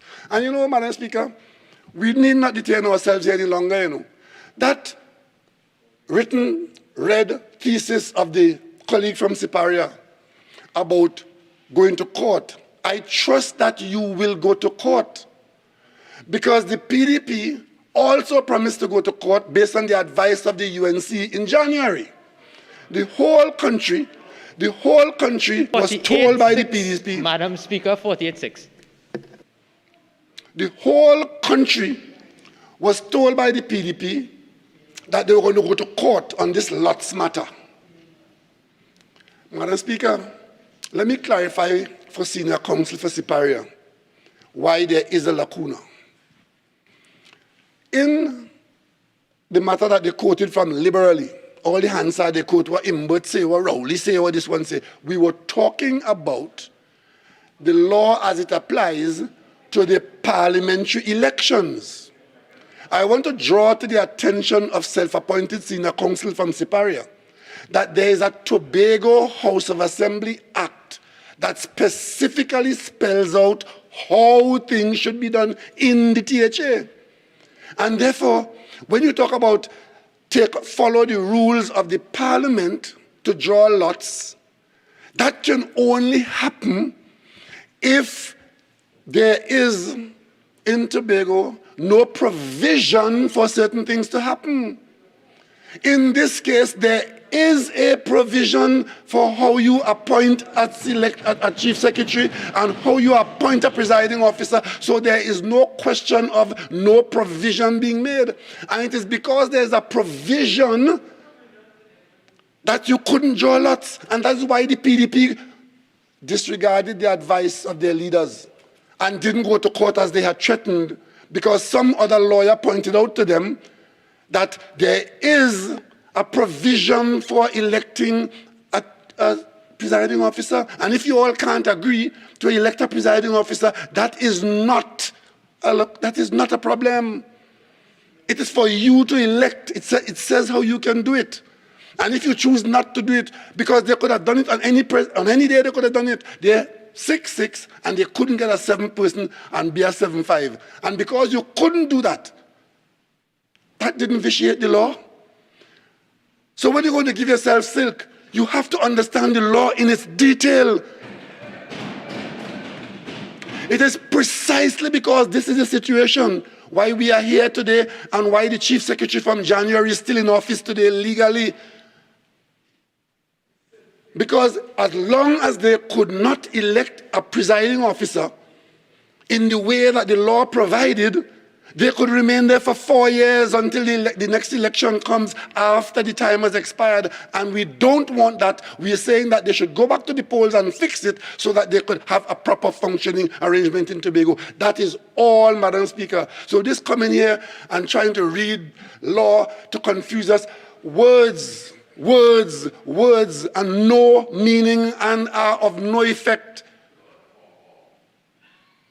Of no effect. Madam Speaker, because I don't understand how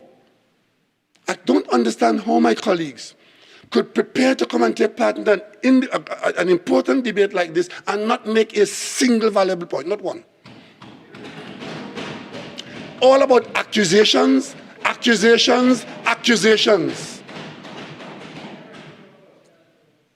And to think that, Madam Speaker, let me not be unkind, I simply say, in simple English, the THA Act does not make provision for drawing lots. If it had been so, others would have gone to court a long time.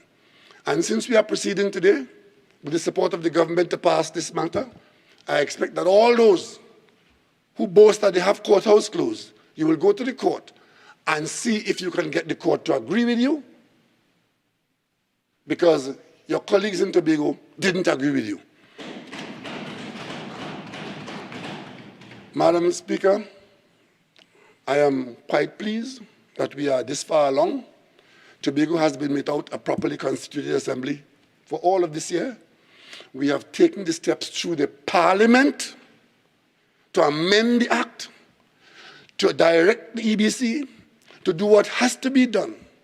And it has been done. We are here today. We are here today to approve a motion.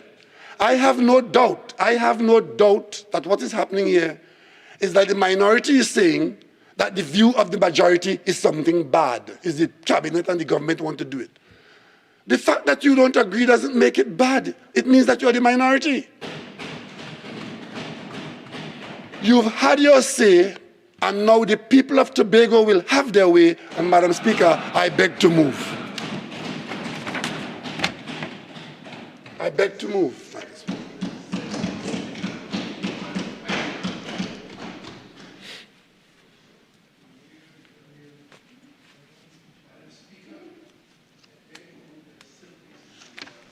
Member for Laventille West, you're not being recognized.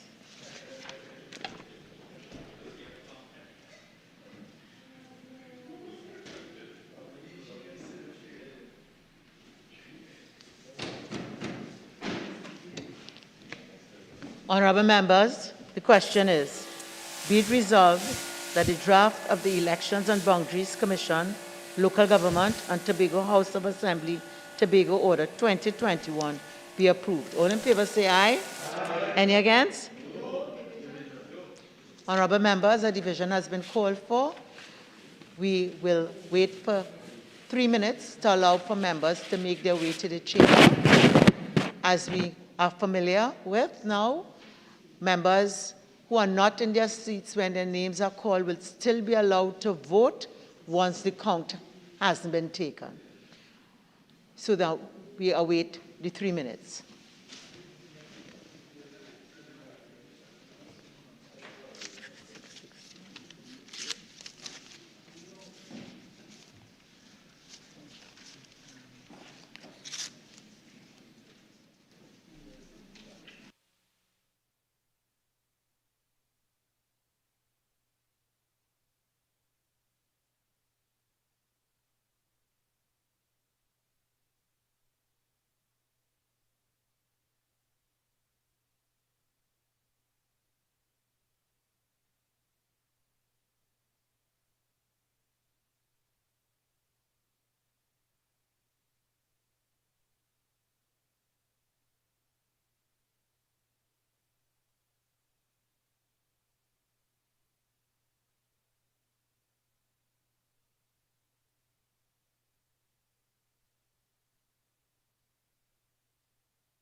Honourable members, the division will now commence.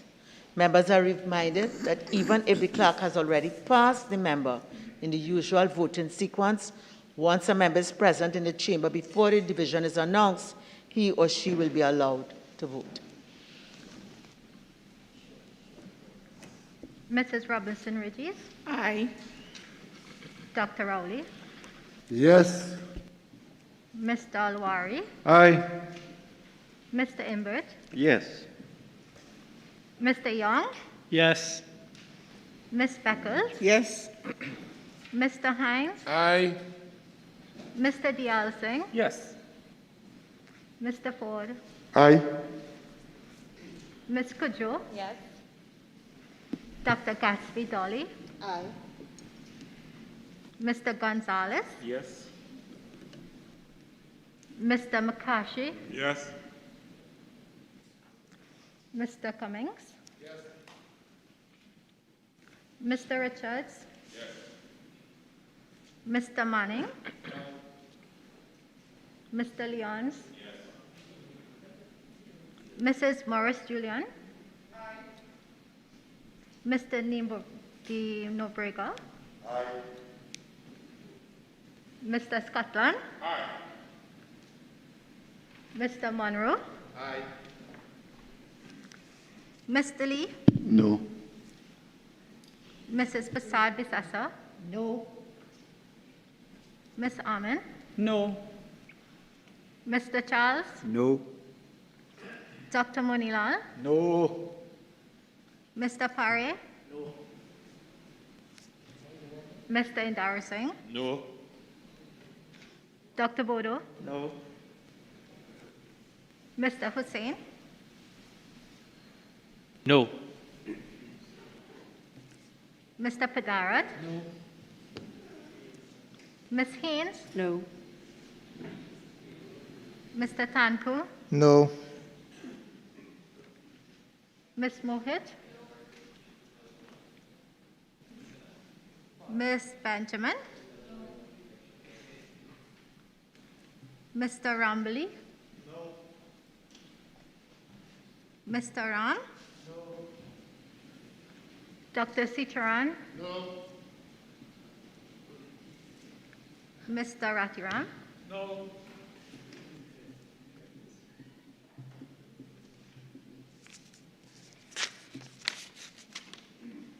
Madam Speaker, the results of the division is as follows: 21 members voted for, 18 against, and there were no abstentions.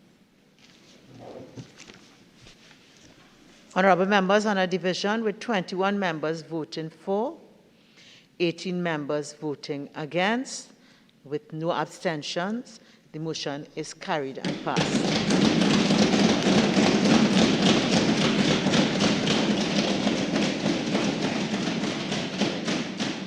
Leader of the House. Thank you, Madam Speaker. Madam Speaker, I beg to move that this House do now adjourn to a date to be fixed. Honorable members, the question is that this House do now adjourn to a date to be fixed. All in favor say aye. Any against? I think the ayes have it. This House now stands adjourned to a date to be fixed.